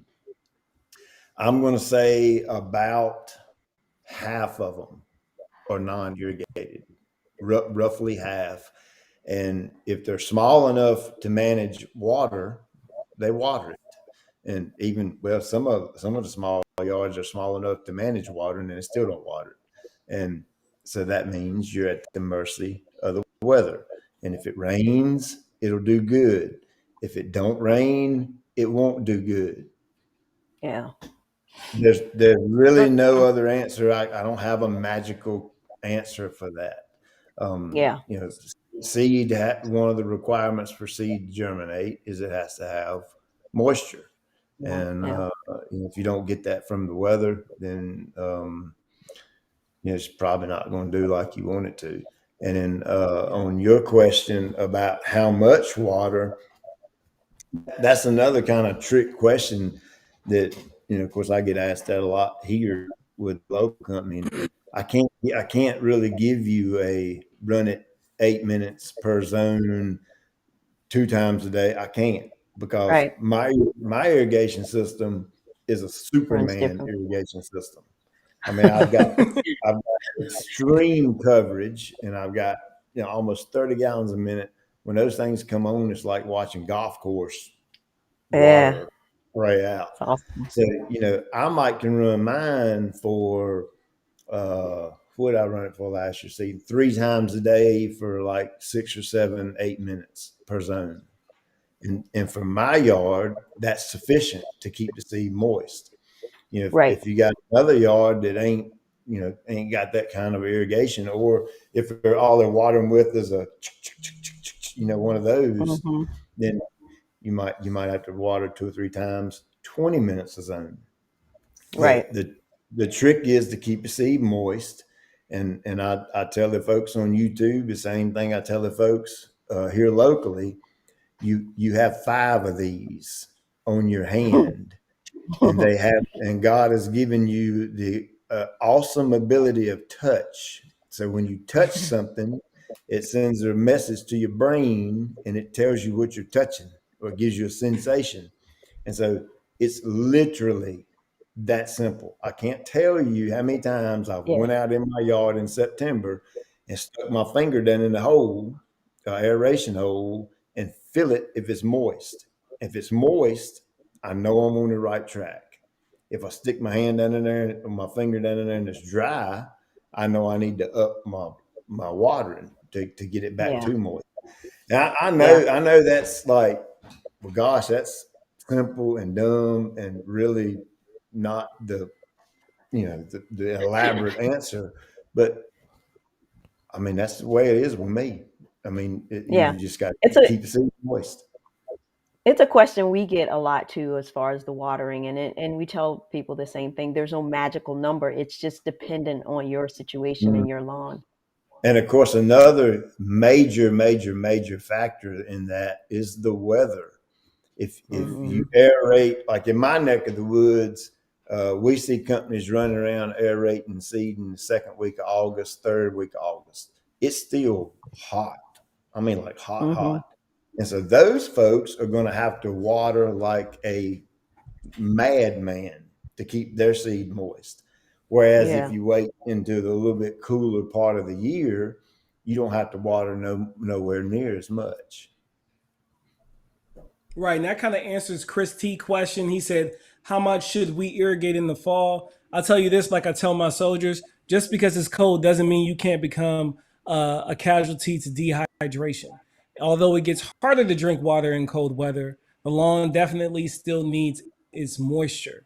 So you watching your lawn is probably the most important. It's really hard to tell you how much moisture content you need because we don't know what your soil profile is. We don't know how well you're holding on to moisture, but you do. You wake up every morning and you see your lawn. You see your lawn, you know what it looks like when it's thirsty. You know what it looks like when it's well hydrated. If you pay attention to your lawn and you treat it like a living organism that it is, you'll see the signs of heat stress or drought stress or it just needing some nutrients, you will key in on these things the more that you walk the lawn. Like PJ and Cam, every morning they check in on the IG. Both of them outside on their lawn already. I ain't even get to my lawn yet. Polo is off, not working, but working somewhere, and they're walking their lawn every single morning. So you have to pay attention to it. If you want a beautiful lawn like any of us have on this panel tonight, it's not going to be a fly by night type thing. It takes a certain level of commitment, consistency, repetition. 2 years. 2 years is that magic number that I'll give you. After 2 years of consistent repetition, following agronomy, a solid agronomy profile or plan to address your lawn's deficiencies, not necessarily looking for that magical sprinkle dust to put on your lawn and just have it green up for that short-term effect. That's going to get you those long-term goals that you're looking to achieve. That's where it's at, people. You got to pay attention to your lawn. You just have to. You want to know how I water my yard in the winter? How often? Rain and snow. There you go. There you go. Yeah. Yeah. And see, that's and I'm glad Turf brought that up. And you'll hear me say it in my videos. You'll hear me say it on IG. Pay attention to your lawn, people. Pay attention to your lawn. Like that. That is just. And Pete, we were talking about it earlier. You can almost tell your grass what you want it to do. Like, and most of the time, it'll listen. And it's just one of those things of if you're paying attention to it, you'll be in tune when something's not right. Just like with PJ, she knew when something wasn't right. She knew like something was off, like the color wasn't right. It wasn't growing the way that it normally was. And she came to us and we was like, yeah, PJ, something's going on. We need to pull a soil test. We need to go do a water test. We need to go dig into this, get some data, so we can put together a plan based on data-driven decisions. Yeah. And another thing, when it comes to watering, I've told people that I did do aerating and seeding for. If you want to, if you've got the cores and you're trying to figure out how much water you need to do, I'll pick up a core. And if you just aerate it, more than likely they're going to be pretty moist. If you've had some moisture in the soil, if you can pick up a core that's on the ground and it crumbles, it's dry. You need some water. If you can pick up a core that's laying on the ground and mash it together, and it kind of holds a little bit, of course, depending on what kind of soil profile you have. But for the most part, if you can mash it together and it holds a little bit, you've got some moisture there. But if you ever pick up a core and it is dry and it crumbles, you need to up your water. Yeah. Just another one of those visual cues to try to give people for them to know, pay attention to the watering and know how much watering they need to do. And then we got a good question for Evan Morsel, and I think it's a perfect segue into Polo's segment. Polo, do you see that question from Evan Morsel? I didn't catch the question. Where was it at? It says, is it a no-no to put down a winter fertilizer after the first frost? Yeah, that's a no-no. You want to get that down before the ground freezes. You don't want to put it down afterwards. Right. With that first frost rolling in, Evan Morsel, that's an indication to me that your lawn, unless it's a very early frost, meaning your frost came 2 to 3 weeks earlier than normal, and you see signs it's going to warm back up and maintain its normal temperatures, that's an indication that you're already late. Because your lawn is probably starting to shift to go to preparing for. We got some feedback. I got an idea for you. Let's define a frost. And the ground being frozen. Frost and froze are different. I agree with you on that one, Pete. Totally completely different things. we can get a frost here around, when is it normally frost here? About 1st of November-ish. Sometime around 1st of November-ish, sometime in that time frame. But that don't freeze the ground. I can still go out there and ram my probe 33 inches deep. When the ground's frozen, obviously, that's the obvious. That's an absolute no-no. Don't even, your lawn care for that year is completely over. Go watch TV or something. Where we live, it can frost and then the next day be 75 degrees. That's where we live. That's our climate.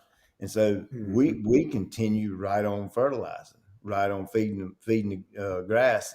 Now, when it gets to the point to where if it gets too cold here to where the ground is starting to freeze and freeze solid, we quit fertilizing then, because that you're just wasting your time and your money.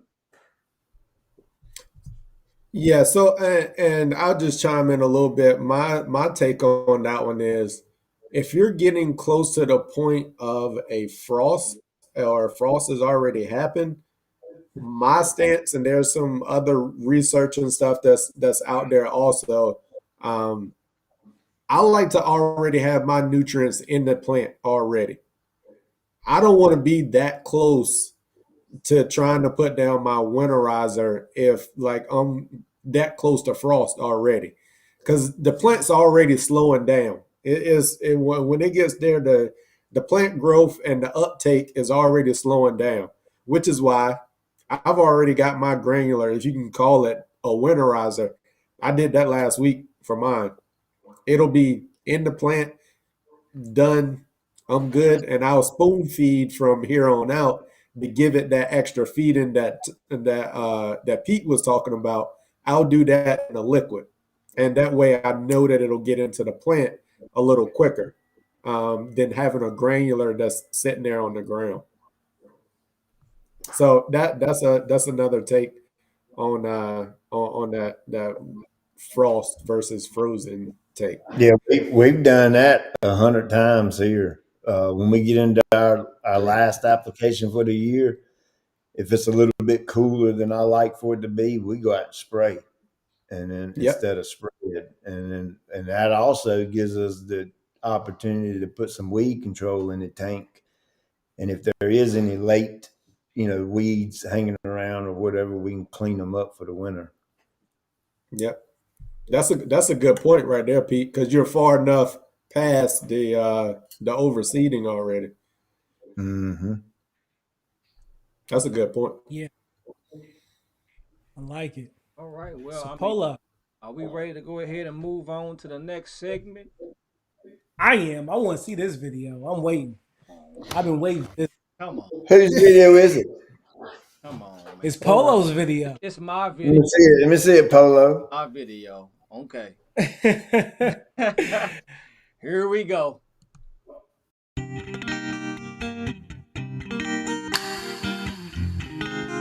Good morning, good afternoon, good evening, folks. This is your boy Polo with Polo Fields Live Service. I hope that you all are having a blessed day today. Now, let me tell you all something. Look here. If you all follow me on YouTube, you all know that when I make videos, I put music into those things, there's excitement into those things, it's information into those things, which there is going to be in this video as well. But this video is not going to be like that. So, this is what I believe.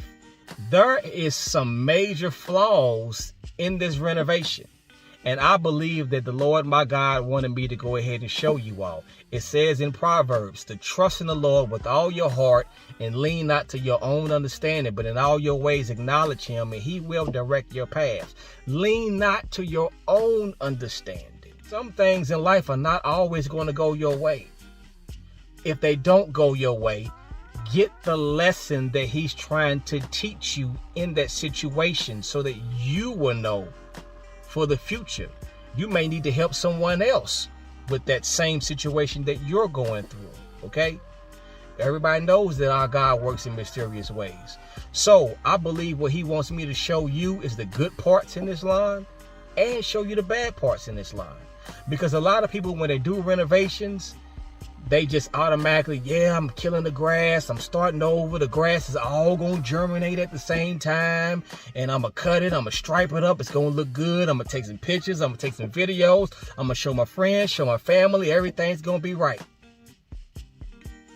I was thinking the same thing until I came back up here and seen what was in the lawn, and I had to drive all the way home to go and change because I have to spray.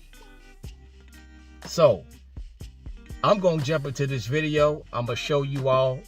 I hope that you all get some information out of this, and let's go ahead and jump into it. So for the most part, everything is filling in good. We do have some weeds. I'm not worried about those weeds, but everything is filling in wonderful, you all. Everything is filling in wonderful. Now there is a few spots. I'm gonna show you those spots. Here's one where the water's going down the hill, and it's basically flushing the seed out. And it's going all the way down to that area down there where it's just the water settling and it's flushing the seed away. But look at it though, it's nice, it's green. We do have some spots, some edges up here where the grass didn't fill in because it's getting flushed out. Here's a major spot where the grass seed is getting flushed out, and this is why it's getting flushed out. You have a downspout right here. This downspout is going up under the concrete, and it starts right there, as you can see, and it's flushing it all the way down the hill. Now this hill here is very steep, so I didn't want to put a slit seeder on it because I didn't want it to fall over, but I did weasel the seed in. As you can see, it filled in. So that's one of the main issues, that the grass is going down the hill. Let me show you a big one. Here's a big issue right here. You see that mycelium? That, my friends, is Pythium blight. See it? So, you got little spots, little spots, little spots, little spots, little spots. See that mycelium? No, that's not brown patch. No, that's not dollar spot. That is Pythium. Little spots there, little spots there. You catch my drift. Now, of course, the seed still has been washing down the hill. There's a downspout right there, and it's basically coming out right over here, getting washed down the hill. Another thing that you can see in here, I don't know if you can see the tracks, but it's a mole. You see? See that? See where that mole is going up there? And it like it stopped right there. So I've been having to deal with some moles in this yard. So that's one of the main things. I'm not worried about the moles. I can take care of the moles. I'm not worried about the grass going down the hill. I can basically grow that seed and get that seed to fill in. The main thing that I don't want is something fighting against me, which is that what Pythium will do. So I'm going to spray that Pythium, and we're going to stop that from spreading. The spots that did get damaged, once it stops spreading, I'll go ahead and fill those spots in. Spraying it is the main thing right now. And it's only in one particular area on the hill up front in front of the yard. So I'm going to spray those things, and we're going to stop it. So overall, this is what the lawn looks like. It's good and green. It's really filling in big time. Now, once again, like I said, you have a hill up there, a hill right here. Each one of the downspouts, when it comes out on the other end, it's washing the seed away. You can see that part right there. There's a downspout up there. There's several, of course, around the house, even right there as well. It's washing the seed away, but I'll get those. We did have the mole, and we had Pythium.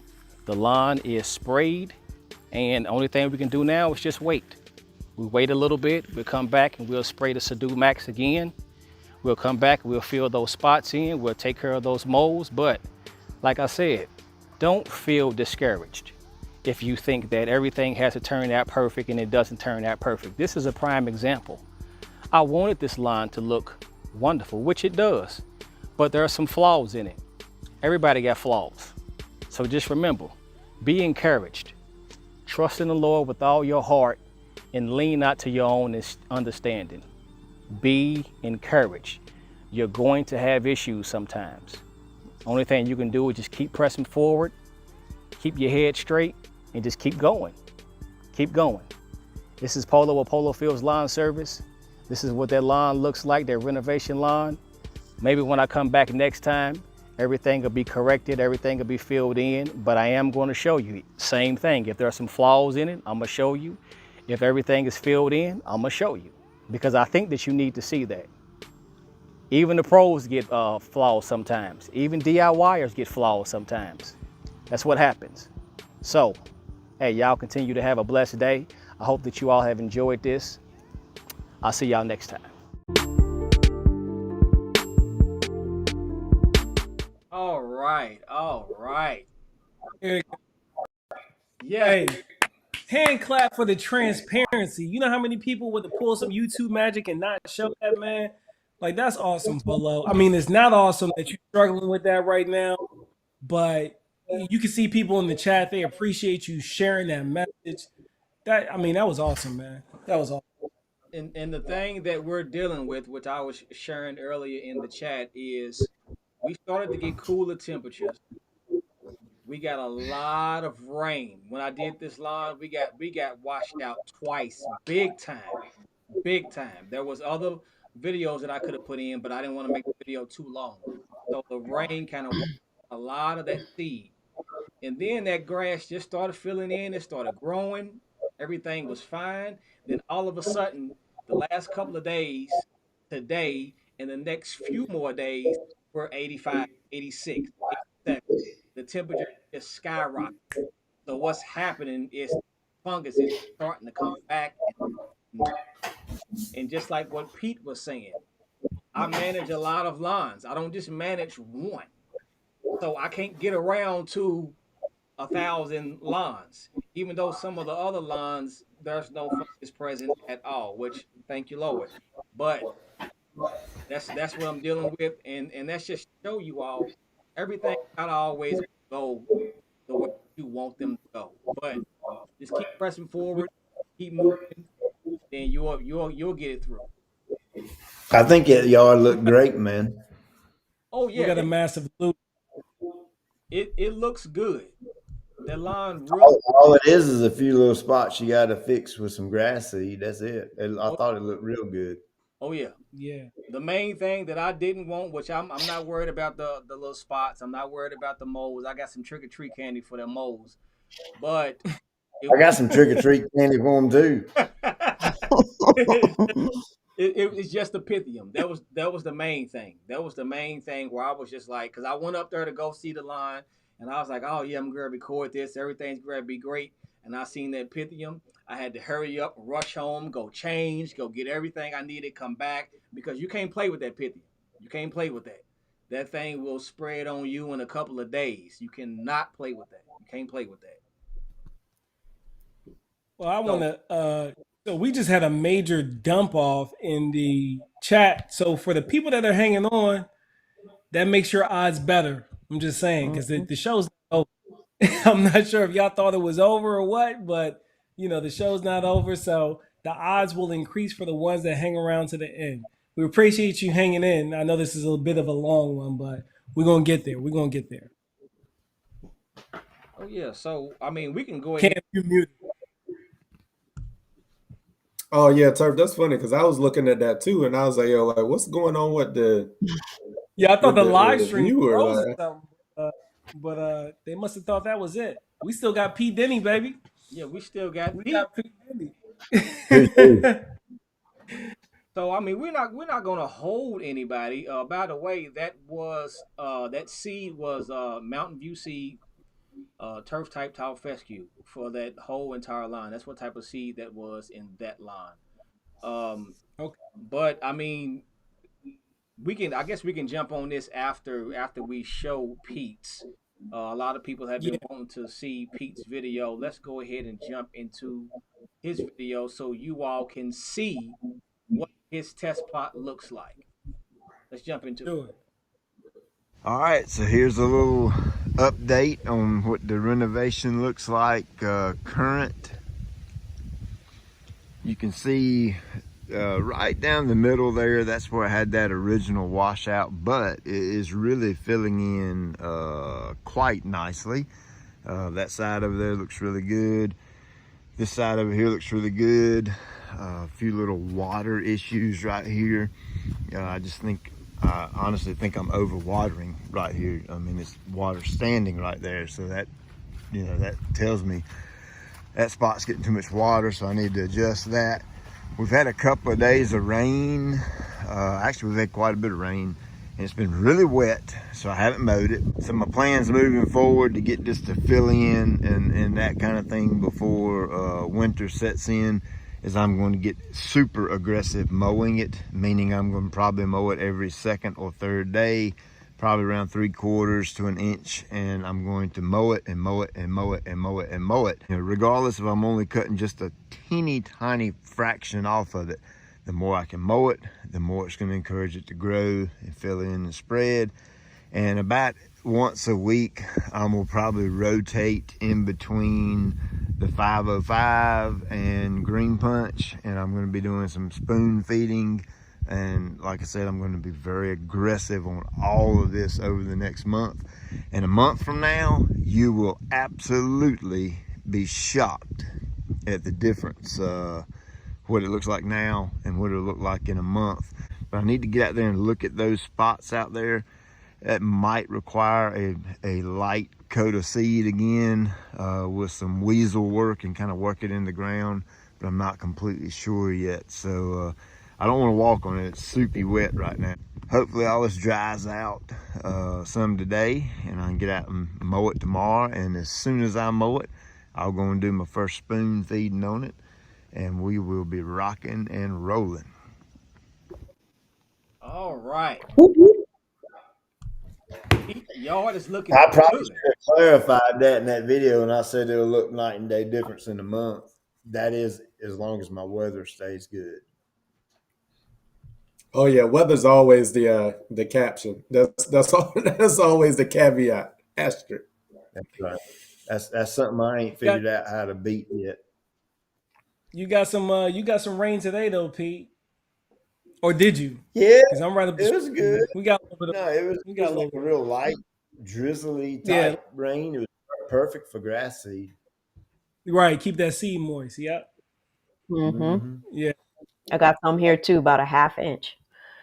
Yeah. So we Yeah, had That a was question good. about peat seed and why we weren't using peat seed. Now, I used peat seed my first year in on the front back and on my neighbor's yard on across the street. Now on the side plot, that's rye and Kentucky bluegrass mix. It's got a little bit of fescue in there, but it's mostly rye. So that's why you didn't see me go down with a GCI seed, because he doesn't carry a rye. But PJ, don't you have peat seed in your lawn? And then Cam, I think Cam has it in his front lawn. Let me answer this question for y'all, so I can get all this straightened out. Y'all put the seed in your yard that you want to put in your yard. It's your money. It's your yard. It's your pocketbook. You buy the grass seed you want. People see my grass seed on the internet, and woo! Look, it's Pete and his grass seed. Everybody's got to have it. I don't go for that crap. Yeah. I don't like people talking about my stuff like that. People buy what they want to buy, and I'll support what you want in your yard over and over and over, whether it's my stuff or this other dude's stuff or whoever's stuff. Get something that works, regardless of whose seed it is or whose fertilizer it is. Get something that works and something you can afford, and roll with it. That's my take on all that. See, yeah. Pete, now you talking my language right there, and that's the thing that I tell people. I tell people, like, find something that works. Like, find something that works in your lawn, that works for you. People will ask me comparing product, the this and that. I'm like, this is my experience with it. This is what I've seen, but find something that works for your lawn. And Mhm. I do have peat seed. My full renovation that I did last year or 2 years ago was peat seed. I overseeded last year with peat seed in my backyard and in my front yard. And I continue to use peat seed. And this year I went down with Mountain View seed for my overseed. And then those guys So make an exceptional product. I've used it in that the years past. They make an exceptional product. One thing you'll never hear me say, because I refuse to say it, is my stuff is the best stuff, because I don't have the best stuff. There's plenty of people out there that have better products than me. I just like a good, solid, quality product, and that's what I got. And I just sometimes people get wrapped up in all that stuff, and it yeah, drives me up a I daggone agree. wall, and it drives me crazy because it's totally and Hey, completely opposite of who I am and what I talk. well So said, so Pete. Pete Well, ain't gonna say he got the best stuff out there, but I will stand behind it and say it is a quality product if you decide to and go with it. Hands everyone down. on this panel will say the same thing. I was just trying Hands to down. provide context. I appreciate you stepping in there, Pete, no doubt. But yeah, like Well, Cam said, Cam I won. just you know how some people get, man. They'll take that and they'll run with it the wrong way, and I ain't about that Yeah, crap, man. No. Yeah. yeah. Each one of us have ran different experiments. Cam wanted to find a local product for his local Marylanders. PJ was interested in spreading fescue, lateral spreading fescue this season. Mhm. Polo, Polo does what Polo does. He's got your seed, he's got everybody's seed, But I just wanted to give the audience some context to why you didn't see it in our videos. It's not because we don't like the seed. We love seed. He wouldn't be here today if we didn't love Pete and believed in Pete and his products. To just be I'm quite honest. actually Right. glad that you didn't use it because it would look funny on me, and I appreciate that. Right.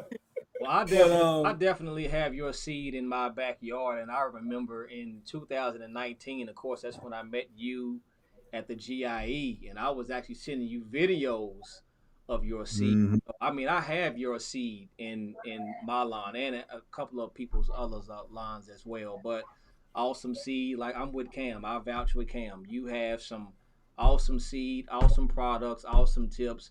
I don't care what nobody says. I'll stand behind it.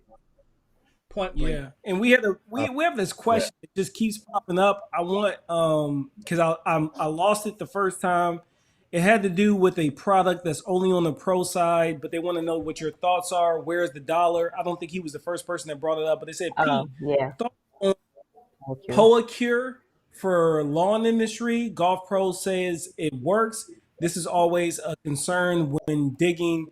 PJ went through it. That's why she's terrified of doing aerations now. It seems to when you disturb that dirt, if there's Poa there, it kicks up strong. Do you have any experience with Poa Cure, Pete, or any opinion on that you want to share with the audience tonight? Is is that the golf course one? Yes, that's what Yeah, I I think have. so. I don't know anything about the product, to be honest. Okay, I know. I Oh, think there's one. I think there's one company that sells that stuff, I believe. And the reason I Mm-hmm. know is because I went on their website and purchased a bottle of it, just to have to use for my company, as a licensed applicator. And they actually, oh, where'd my screen go? Crap. They actually sent me an email and said they refunded me because I'm not a golf course and can't buy it. And of course, I didn't read the fine print and didn't read all the stuff that you have to be a golf course to Mm. purchase the product. I just went on there and said, "Poa, boom," and hit the button, give it to me. And they emailed me and give me a refund back. So I still don't have any.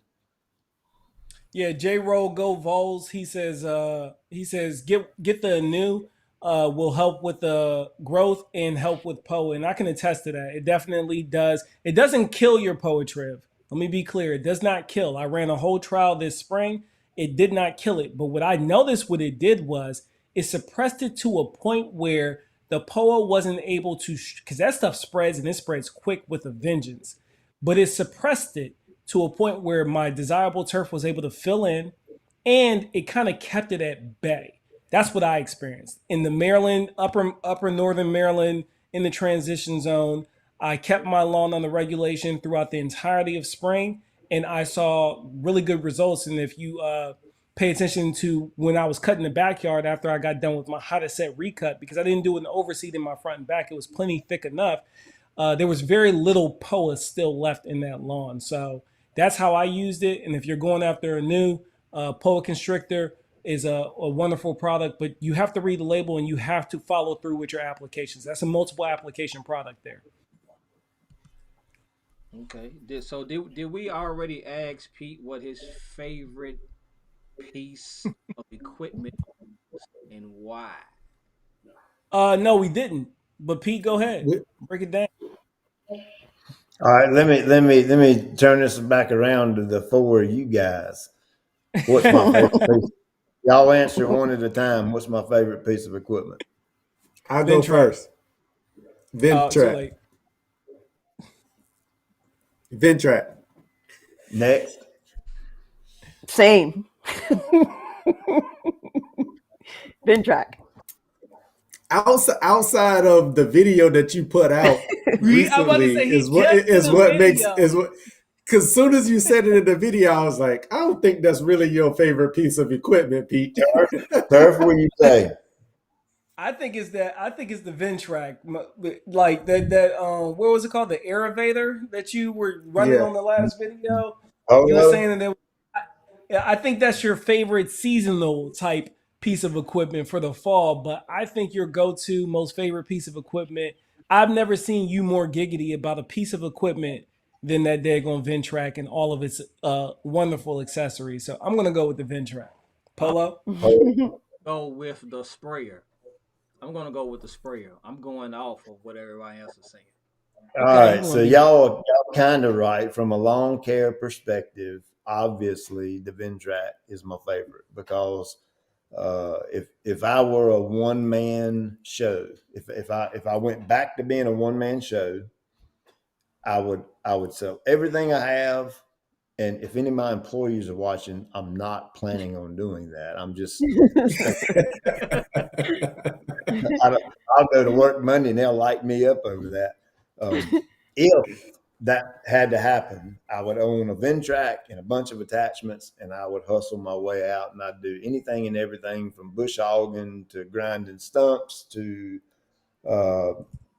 mowing football fields or whatever, you name it. But from a personal perspective, my favorite piece of equipment is my tow motor. Tow motor. There we go. Okay, Tammy just reminded us that most people call it a forklift. I call it a tow motor. Oh, and this is I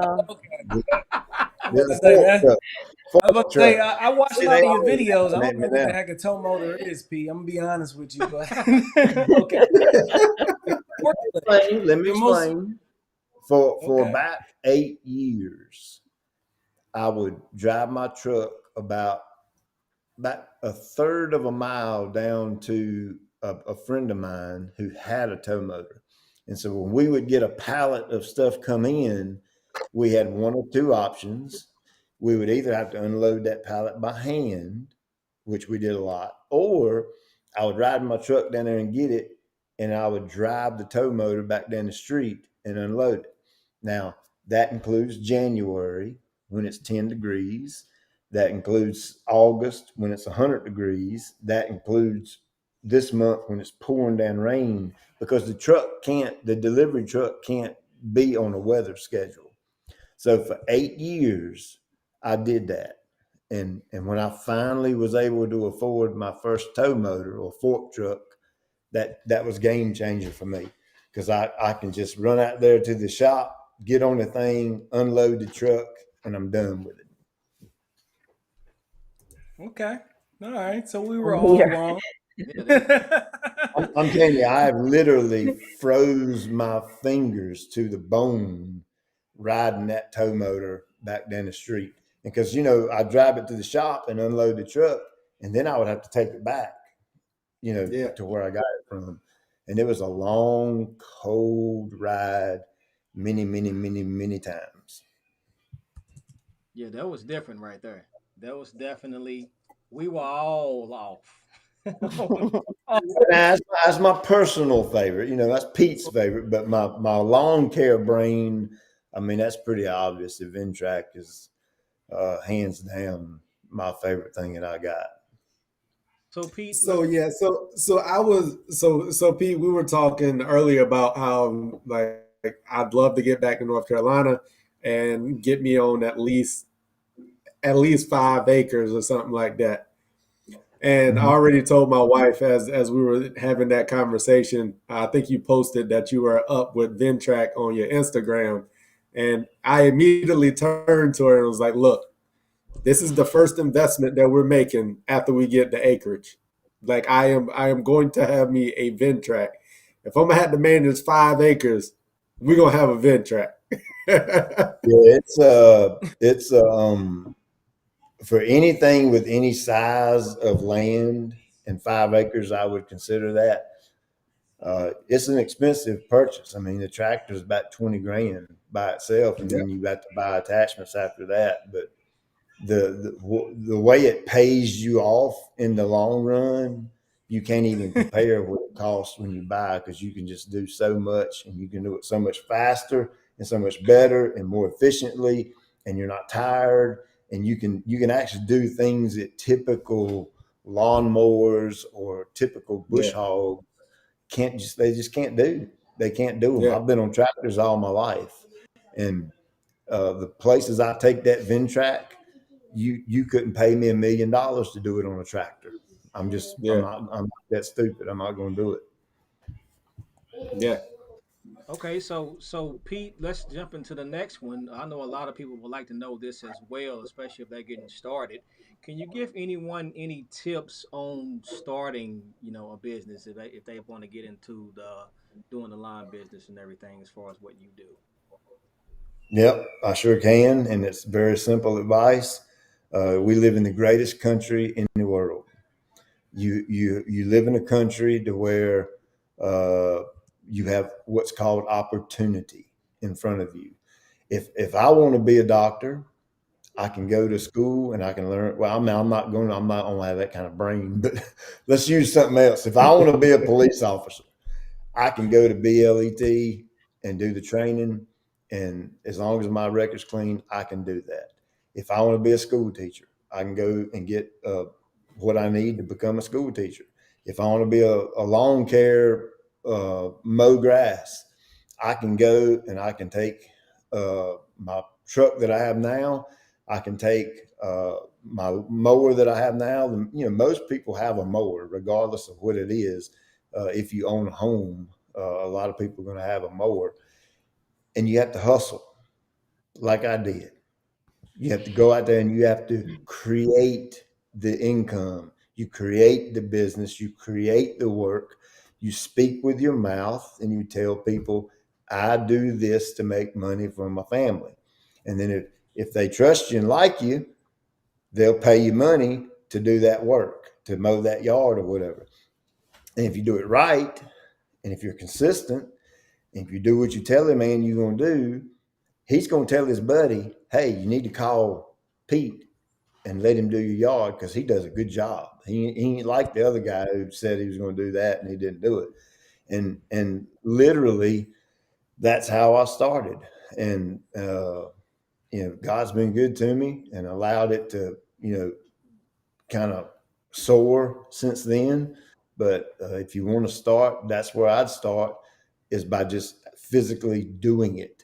You can talk. It's one thing to talk about doing it, and it's another thing to get out there and actually do it. So, if, I know that's probably not a magic answer or nothing, but it's again, it's really that simple and that easy if you really think about it. If you want to start one, get you a mower and a way to transport that mower, and literally go house to house. That's what I did.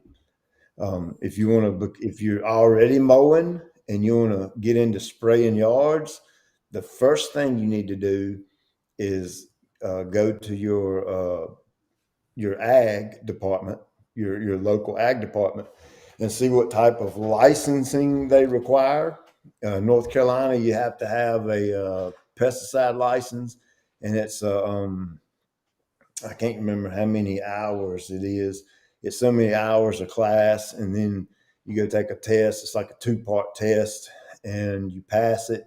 And then over the course of 5 years, you have to get so many credits per year, meaning you have to go to events that they're kind of ongoing educational events and that kind of thing. So if you're mowing and you want to get into spraying and fertilization, that's the first thing you want to do. You don't want to be breaking the law by applying fertilizer to a yard or spraying herbicides, and then you get caught by the spray police, and they gonna burn you a new one. So don't do that. um, and then educate yourself on the turf that you have in your area, and what the best way to grow that is, and then you do the same thing. You go out and you create that income and create the work by speaking with your mouth. Or I've never advertised my local company. I've yet. Let me take that back. That's wrong. Years ago, I spent $1,500 on a yellow page ad, and I got a big fat zero phone calls off that $1,500 I spent, and I was like, that was useless. I'll never advertise again. And of course, Ain't doing that no more.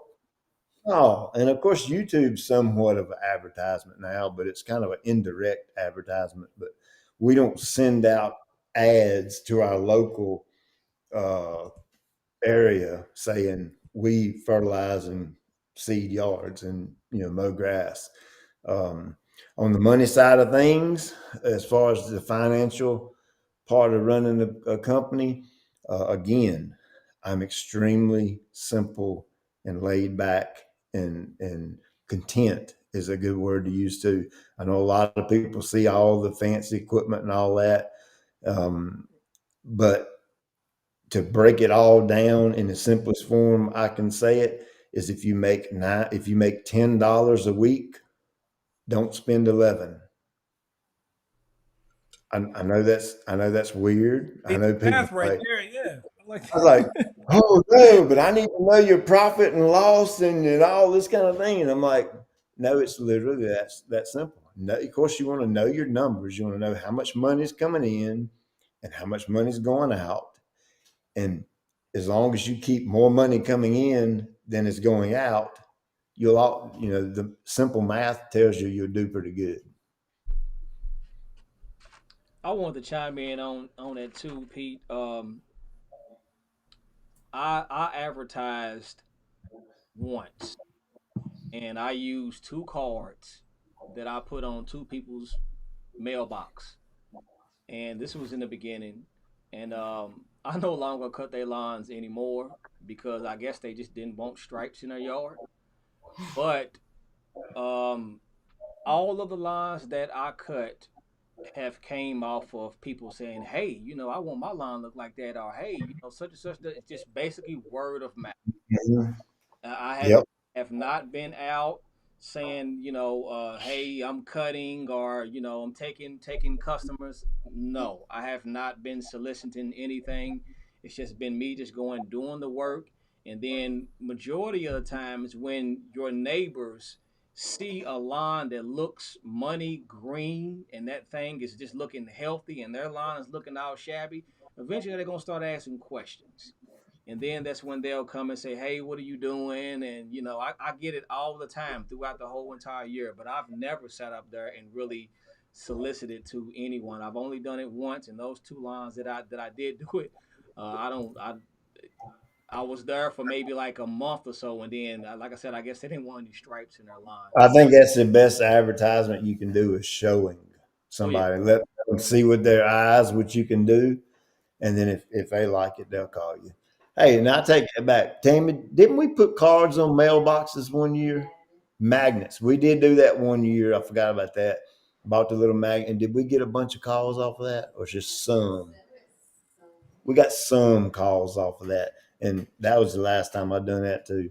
Yeah, it didn't work for me. So I just stuck to my guns and just kept doing what I normally Word of mouth, because when you get a personal recommendation from a friend, I'm more likely. Uh, Michael is one of my good buddies, and I like detailing my vehicles, and he likes detailing his vehicles, and he'll give me a recommendation on a shampoo to use for the car or car wash or something, and I am way more likely to take his advice on what to use versus looking at some advertisement on TV or something, because he's used it and got the results that he likes, and it's no different in lawn care. hmm And since you talk about license, I have my license in spraying. PJ also has her license as well in spraying applications. And yes, you do have to go through those courses because you have to stay up. That's one thing that we always continue to try to do, and I do encourage that to other people as well. Is keep learning. Don't just think that you just know it all and then just stop right there. Keep learning. There's always some information out there that you can be able to learn. There's people out there giving great information, great advice. So never stop learning whenever it comes to the line care, because especially in the pesticides, there's always some laws and things and stuff like that that you can be able to learn, and you can be able to gain more information from. And One, I don't know how it is in y'all state, but what justifies that you have to have a license in North Carolina is, let's say if I go over here to my neighbors and I put fertilizer or weed control on his yard, and I do it outside of my business, and I do it as a friend wanting to help him, I'm good. But the first time I send him a bill mm-hmm, and charge him to do that, yes, that means I have to be licensed, a licensed applicator. That's right, how it works here. right. Same thing. Yeah, Same thing. same here too. Yep. And I actually think I'm gonna take the test here in Maryland on December 14th. So oh, okay.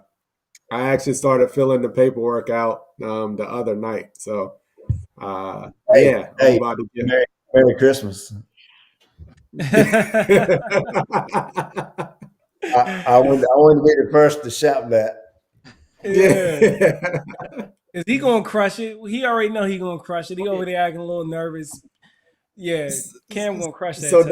No that was kind of like the reason I knew a lot of the laws and stuff that I was spitting off about the fertilizer ban Sturdy. is because of that. I mean, it's just yeah, it's literally that detailed of stuff that you're going over. So I've already The started test. studying for it. So, yeah.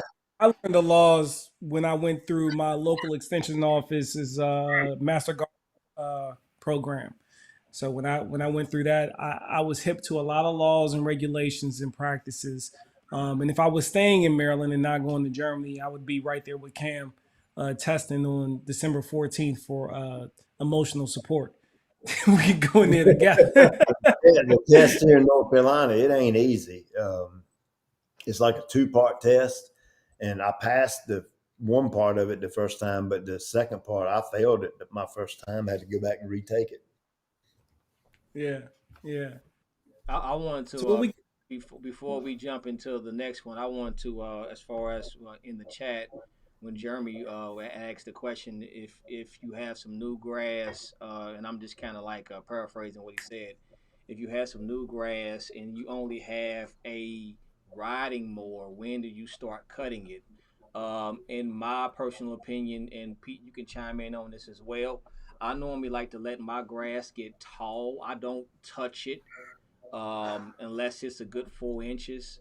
Because the one thing that you're going to be dealing with a commercial mower is that all that weight smashing the grass down. I still will get on it and get off it, but that's the main concern is the weight of the mower. I have a skag mower, so the thing that I want to do is I know it's going to stripe up good. I know it's going to look great, but I want to get on it and get off it just because it's still new seed. It's still single bladed seed. So I want to go ahead and cut that thing with a sharp blade and then get off of it as soon as possible. Yeah, I agree with that. If that's all you got's commercial type bigger mowers, you're probably better off. One, the commercial mower is going to handle the taller grass better than like a residential style mower, Mm-hmm. and yeah, you can get away with letting it get bushier and taller and thicker before you mow it, and you have the option to, if it gets out of control, you can always raise the deck up higher on those type of Mm. mowers. And then your next cut, drop it down a little bit until you get it back down to the height that you want. Mm-hmm. But Yep. make Yeah. make sure that when you do cut it, that lawn is dry. Make Yep. sure it's dry. It's no different from the video that I had showed where the lawn is basically on a hill. Now I'm going to hit that with a push mower first because I'm Mm. not about to sit up there and then take the commercial mower, then be on that hill and it's wet. I'll slide all the way down that thing, and I'll have to. Go for a roller coaster ride. Yeah. So I'm definitely not doing that. But make sure that it's dry when you do mow that grass. Make sure it's dry. Turf, that you have somebody you was trying to chime in. Nah, I saw people. They're saying Germany keeps weed killer behind lock and key to purchase grass, care whole different animal over there. So this is my third time to Germany. This is my first time being a garden and lawn enthusiast going to Germany. But let me tell you, I've been doing so much research, people. I've been doing research all season, and I already have my grass seed picked out. The fellas in the in the lady in the chat, they already know. I'm prepared. I'm prepared, and I'm prepared to show you me do it with as many German products as possible. That means getting stuff that I cannot read. I know a little bit of German. I know enough to point out certain things, but the cool thing is with science, there are some things that are standard across the board, scientific names and whatnot. So I'm excited for the challenge. I'm excited to show you what I've learned when it comes to agronomy and applying that. Anyone could go to a foreign country and use American products and have success. I feel like the true test of my skill and what I've learned is going to be able to adapt the German way and still walk out with success. So just stay tuned. I'm gonna show you what I got. I'm gonna show you what I'm able to pull off while I'm over there. But yeah, that's pretty much it. And yeah, you hit the nail on the head with the mo. And I try to help him out a little bit, and it sees you saw me tee you up to add a little bit more value to that. Make sure asthma check me, make sure I was on the right path there.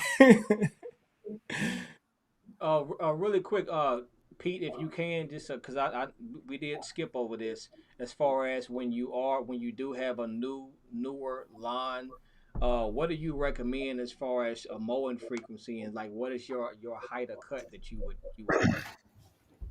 mow? Um, I just do my yard, for example. Like my bluegrass that's coming up now, I plan to cut it short, like 1 inch or lower, all year long. So my initial cut, I'll start off that or lower, so I can maintain it at that. My fescue, of course, I keep it around 4 inches for the most of the year, and even now, right now today, I've got it at 4 inches, but it's really deep right now because all the rain. But I'll just keep cutting it at 4 inches, and I might I might go down to 3.5, you know, for the winter. I like my fescue to be. I think it looks better at 4 inches. That's my preferred height of cut for fescue. It don't make it the right height of cut for fescue. It just means it's my preferred height. And of course, fescue most of the time does perform better, especially in the summertime when it's cut taller. Yeah, and Pete, I agree with you for the most part with that taller height of cut for tall fescue. The one caveat that I will say that I've from personal experience, if you're in a heavily shaded area that Yep. doesn't really dry out very much, Yep. and it tends to hold moisture, you wouldn't be wrong in going with a lower height of cut in that scenario because it Absolutely. doesn't have that heat and sun pressure Yep. like in the middle of the summer. So Yep. that was just a little caveat. And I know Pete, he's probably going to agree with me, but just as a little asterisk to go along with that. Here's one of the problems with YouTube. Okay, Oh you want to know what yeah, one of the problems is especially for me. This is coming straight from me. When I talk, I speak in big general terms. yep, Okay, a person's yard may not be exactly like my yard.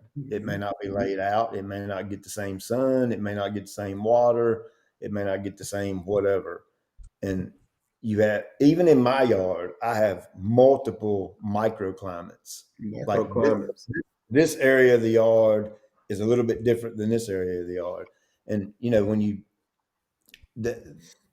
I can almost kind of get in trouble sometimes on YouTube because I'm not as specific as I should be and go over these little fine details like you just mentioned. And then I'll get an email from a dude, I've been cutting my grass at 4 inches and it looks pathetic. And I'll be like, well, send me some pictures. And he's covered up in shade. He's Shade. wrapped Yeah, up in it. Like, well, why don't you take it down to 2 3/4 or 3 inches and mow it like that for a while? And then he'll email me back a month later and says, "Oh man, it looks so much better now." So that's kind of one of my problems is I'm not as detailed and as specific as I probably should be to go over all these other little teeny tiny, you know, circumstances that different people would have in their yard because what you're saying is absolutely true. and Pete, that's I think all of us as content creators, um, we can't put everything in a video. Like Sure. you can't when you're sitting there talking for one thing, the attention span of most of the people watching it, they don't want to watch nothing more than 4 or 5 minutes long anyway. And No. there's no way that you can put every single little detail in there. And I think a lot of us, we at times you have to talk broad and cover the masses Mm, when we create this content. And it just sometimes it's just hard to hit every one of the details. The only reason I brought that up is because I've lived it. yeah. Right. Yeah, we got customers that they'll mow their front yard at 4 inches, and they'll mow their backyard at 2 3/4 or 2.5 that's even. Mhm. And when you ride that's down the road, and exactly. you look at it, the front yard looks just as good as the backyard. It's because the Yep. back will be in a totally different climate than the front. Yep. And if you want to know more about microclimates, just a little plug. Turf and I did do a collab video where we talked about microclimates. So if you're wondering what Pete was just, you want a little bit more information on what a microclimate is and how to deal with those, go check it out. I think it's on Turf Therapy's channel. I think it's on your channel, right, Turf? Is that on yours? Yeah. Turf, you muted, baby. You muted. Yeah. So go check that out on Turf Therapy's channel. All right. So I think we at the end of this thing. I think we done held Pete long enough. I think it's time to get into what we've been keeping the people here waiting for. Well, Uh, hang on. Before you do that, I want to speak on this next one. You got nonprofit organizations. What's Mm-hmm. that? Do I just okay. have free will Yeah, on go that? ahead. Yep. So Yeah, Yeah, yeah. We go want ahead. you to highlight. There's something that you always bring around, and we see you talk about it a lot during especially during the holiday times. And one Hmm. of them is your. Well, I'll let you speak it. Go ahead. I got this. I got this microclimate link. I'm gonna drop in the chat for y'all since my mic was muted. There you go. Wow. and again, this ain't a plug for the nonprofit we got. You spend your money how you want to spend it, but through my son and through all of the dealings that we've had to do with him and his getting all these surgeries and all that kind of thing, we have been fortunate and blessed to be able to start a nonprofit. It's called the Team Jacks Foundation, and what Hmm. that does is you can nonprofits, you can collect money tax free and all that kind of stuff. And uh, what where the money goes is we will do our homework and research and find a family that goes to uh, CHOP, Children's Hospital of Philadelphia, and they the bylaws in the foundation, it has to be a child with thoracic insufficiency syndrome like Jack's. And all these families aren't as fortunate as we have been and been able to Mm-hmm. absorb the financial burden or strain from going to the hospital all the time, because that stuff ain't cheap. Yeah. But God has been good to us and allowed us to do that. And we decided one way we wanted to give back and to share that blessing with other people is we started the foundation. And so we it's an absolute blessing, man. It's a joy to be able to take a check for $5,000 Mm, and go give it to somebody. mm, Yep. And it Yeah. and it don't bother me to do it. I Yeah. absolutely love doing that. It is a joy. People covet and crave money, and they worship it. And for me to be able to just take it, me and my wife, to be able to just take it and go give it to somebody so that they can make a difference in their life and help them pay their medical bills, it is absolutely a humbling experience. And God's good, man. That's all I can say about it. And so that's where that money goes. We get to help folks do that and help them along the way with their journey. And we've been real fortunate with Jack's because the overwhelming majority of children in the world that have thoracic insufficiency syndrome, that is a part of their health problems. That's just a small part of it, of what's going on with these kids. So they have multiple issues going on, and you're talking about families that live in hospital. They live there, and we get to bring our son home after every surgery because that's the only thing that's wrong with him. And for us to be able to help these families out is an absolute privilege, no doubt. That's awesome. Yeah, That's and great. I'm gonna Yeah. try to Yeah. pull up that link, Pete, or so I can share it in the chat. But I tell you what we'll do if you're catching this replay, if you were bold enough to watch this replay, we'll get it in the description of this video for sure. For the Amazon Smile nonprofit to help Oh yeah, just help keep I on didn't doing think great. about that. No, I I know didn't you think didn't, about Pete. that. That's how the You're too humble to do it, so we're gonna do it for you. You just that good of a guy. I know you don't, but we're here to support you just as much as you're there to support us. And we want to get that link out as much as possible. And it costs you absolutely nothing. No different from you using an affiliate link in the description of a video.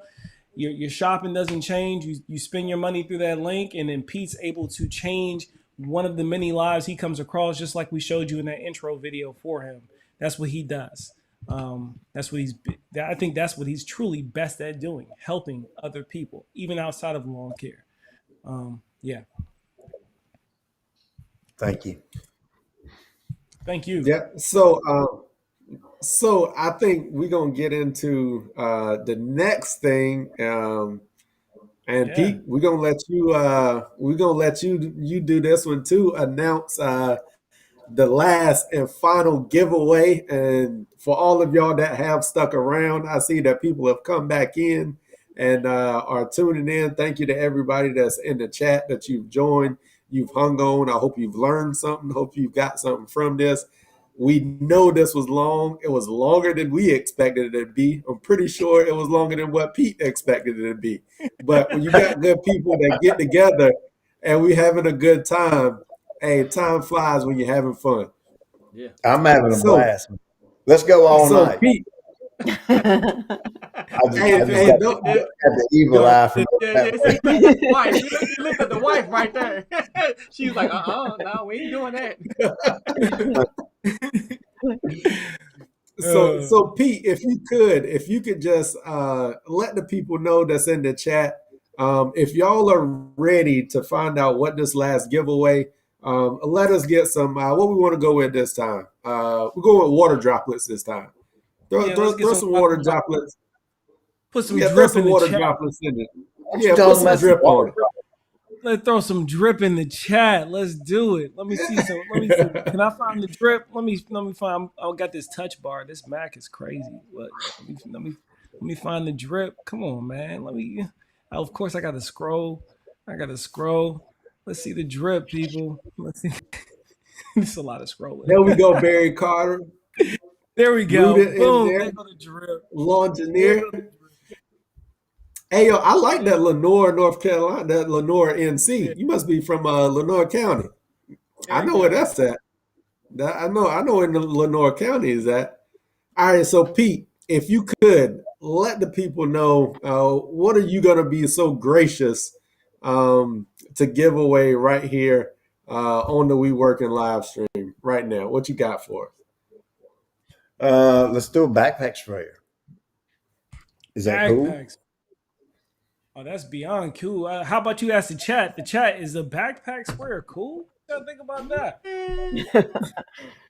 Because I that's think something that's Me. kind of not really set to me. So I don't want to give away a bag of seed because people might want to use that. So a backpack sprayer, anybody can use that if they want it.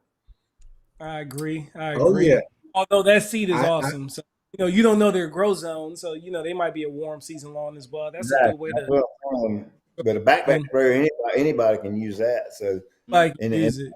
we got the Strom and the Flow Zone Typhoon and the Flow Zone Cyclone, and so they can just pick which one they want. It don't matter to me.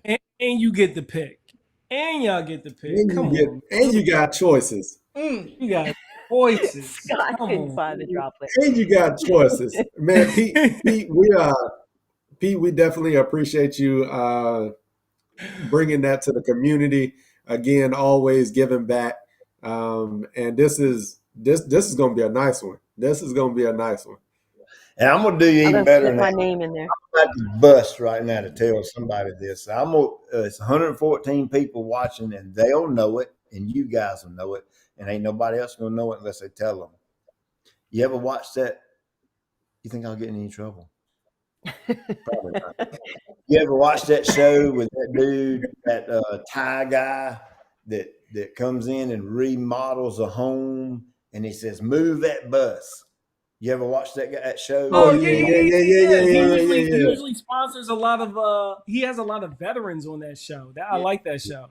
Yes, he does. Yeah. And Yeah.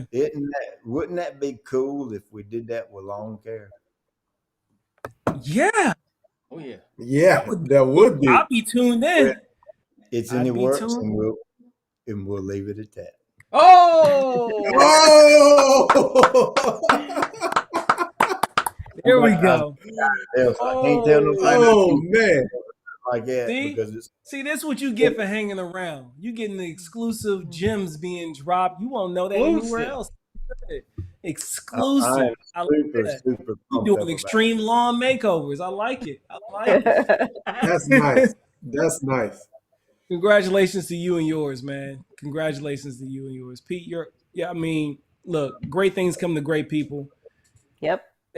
I was dumbfounded how genuine you really truly were when I met you in person, down to the accent. Like it was a really cool collaboration, and hopefully Monday works out and I can be there on the team for the day. We'll see. you. More than welcome. I'll put your tail to work. Oh, I'm ready. I kept my work shoes and clothes for a moment like this. That's So right. Hey, Pete, do like I did. I brought the mower and all the equipment to turf, and I ran the camera. I was like, "Hey, you go to work. You need to cut this yard. I go run the camera." Hey, that's a good idea. I'll put him on the VIN track. I'll film him. yeah, yeah, I get on that vent track. I ain't scared of no vent track. Come I on. mess with bombs, people. Nah. So I think they're ready. I think they're ready for the spread. We done seen plenty of drip. Who gonna kick that off? Polo, Cam, PJ. PJ, why don't you tell the people how they gonna win this backpack sprayer? All right. So if you guys, the first person who can name Pete's favorite equipment. We're watching. We're talking lawn care equipment.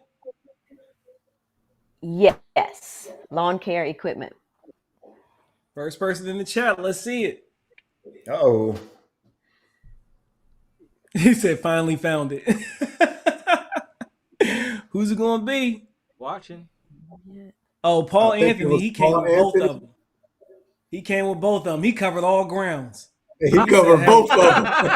and he covered all grounds. Paul Oh, Anthony was whoa. ready. There I we feel I like go. he think had the that pre-types ready to Paul go. Anthony guy got it, didn't Yeah, Paul Anthony. And he was like, I ain't taking no chances. I'm putting both of them. he? That's funny. We working crew at gmail.com. Feel free, all the winners, email us tonight. Send us your information. We'll get it over to, well, for the first two winners, that's all us. We'll get that information over to Pete. He's a busy man. We don't want him sifting through his hundreds of emails, so we're going to make it easier on him. Get you your information. Let us know which one you picked, Paul Anthony. Well, matter of fact, you could tell us right now, Paul Anthony, which one are you going to choose? Which sprayer is the choice for you? I'm telling you, listen, that Strom is nice. Yes, That it is. Strom is nice. Yes, it is. I've got the flow zone. It's nice also. I ain't gonna let the flow zone slide by. So and I like that. I like that flow zone too. They both super nice, man. They Yeah. only the difference between the two is the Strom has 2 pressure settings and the Flow Zone got 5. That's honestly the only difference between them. Yeah. Yeah. So that's I'm checking the chat right now. I don't know if I don't see where Paul's answered us just yet which one he wants, but congratulations. I'm pretty sure you can definitely put that to use. And I hope this is your first backpack sprayer. I don't know if you have one, but I hope this is your first one. And I'm glad that we were able to bring it to you. If you were in the market for one and you didn't have one, and once you get it, just go ahead and order Pete's nozzle assemblies to go along with it. You No, put those nozzles. it'll come with it. He ain't got to order it. There you go. There you go. You got your full setup. You ready to You go. good to go now, Paul. You good to go now. You good to go. That is gonna be nice though, man. That is gonna be nice. You're gonna love that, and you're going to love. I don't know if you are an applicator or you just do. Even if you are an applicator or you just do things at home, when you spray and that thing's just like Cam was saying, you a couple of laps in your lawn and you're done. A couple of Done. Yeah. down and backs, unless you got 55,000 square feet like Pete does. I'm just joking, but couple of down and backs in your lawn, and you're done. You're gonna love that sprayer. You're gonna love it, man. You're gonna love it. Hey, let me ask y'all this while y'all on here. Y'all all close enough. Who's going to the GIE? Oh, I myself, know Cam, Polo will be there. you going, Cam. I'm in there. I will be there. I can't wait to meet you, man. Yeah, I'm gonna be there. I'll be there Wednesday, Thursday. We fly in Wednesday morning, so I'll be there through the whole GIE, and then I'm gonna All right. hang out with Polo on Saturday. Hopefully he don't put me to work, but I'm gonna bring some work shoes with me just in case. I You ain't know gonna. you better because Polo gonna be right back out there cutting them lawns on Saturday. Y'all gonna be I'm, eating lunch on the go. I'm You going. best believe it. I'm going to make sure that hopefully, Lord's willing, we don't get any rain. That I do a lot of cutting the weekend before and early. I'm going to really be humping. See, that's when I'm gonna really need you. I'm gonna need you on Sunday, Monday, and Tuesday. That's when I'm gonna need you. So I have a clean. He gonna be gone. That's when I'm gonna need you. But yeah, I'm gonna make sure that those days are clear. just like everyone else, there's probably some people in the chat that are probably going to the GIE as well. Pete, we really looking forward to meeting you. When I met you in 2019, it was an honor, and I mean, it was just it was surreal to the point where you by you talking to a lot of people, by you making videos, that when I came in contact with you, you knew who I was. So that right there really just kind of like took I mean, your respect level was already at an uptime high, but it just took it to just a total different level. Just to sit up there and talk to someone. And I was talking to a friend that I was with there, and he came to me after we got done talking. He was like, "Yeah, man, you talk to Pete all the time." I said, "Man, that's the first time I didn't talk to Pete." First time I talked to him, but that lets you know how down to earth and how humble he is. I mean, not just only just you, but your wife as well, because I did speak with her as well. I know you all probably don't remember because you met a whole bunch of people, and that was in 2019. But I'm pretty sure a lot. I remember, bro. Hey, that's awesome. That's awesome.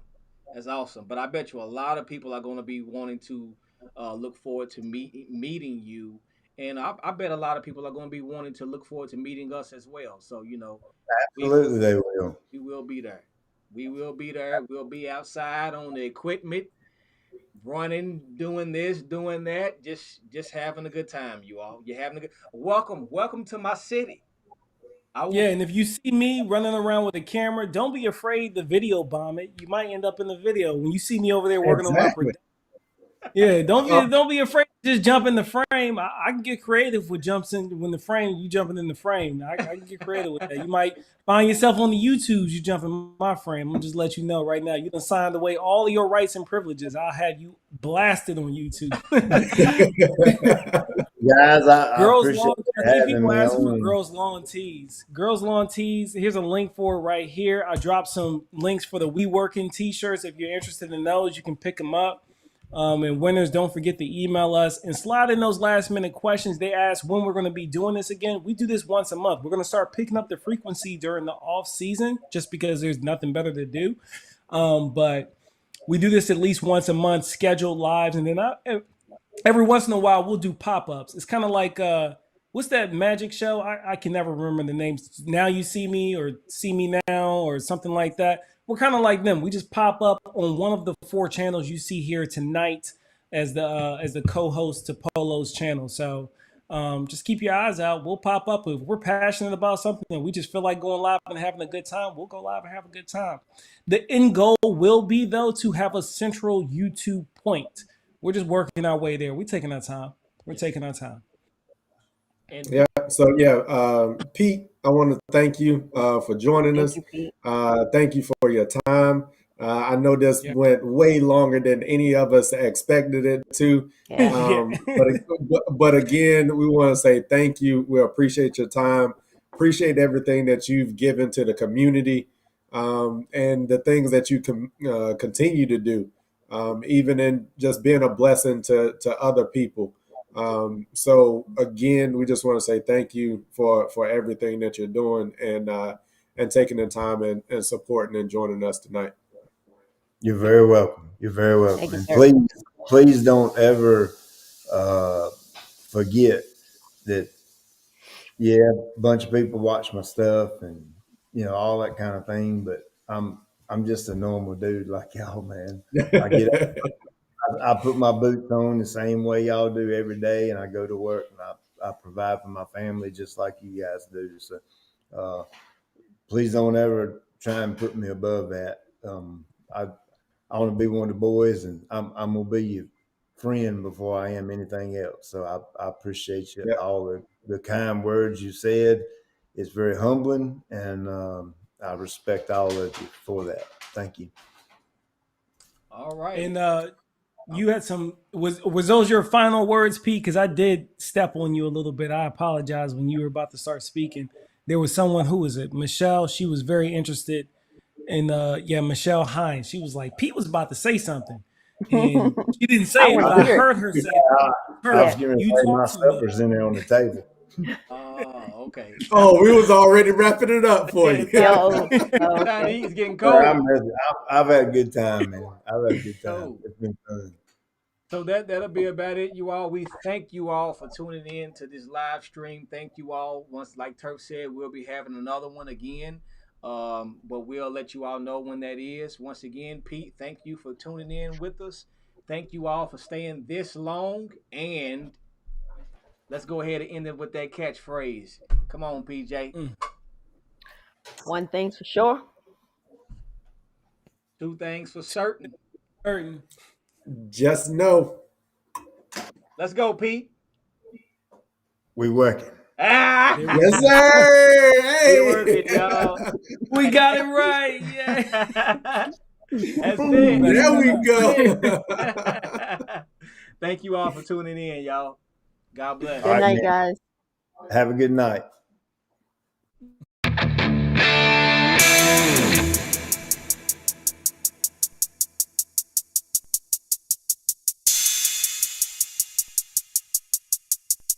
We working.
We working.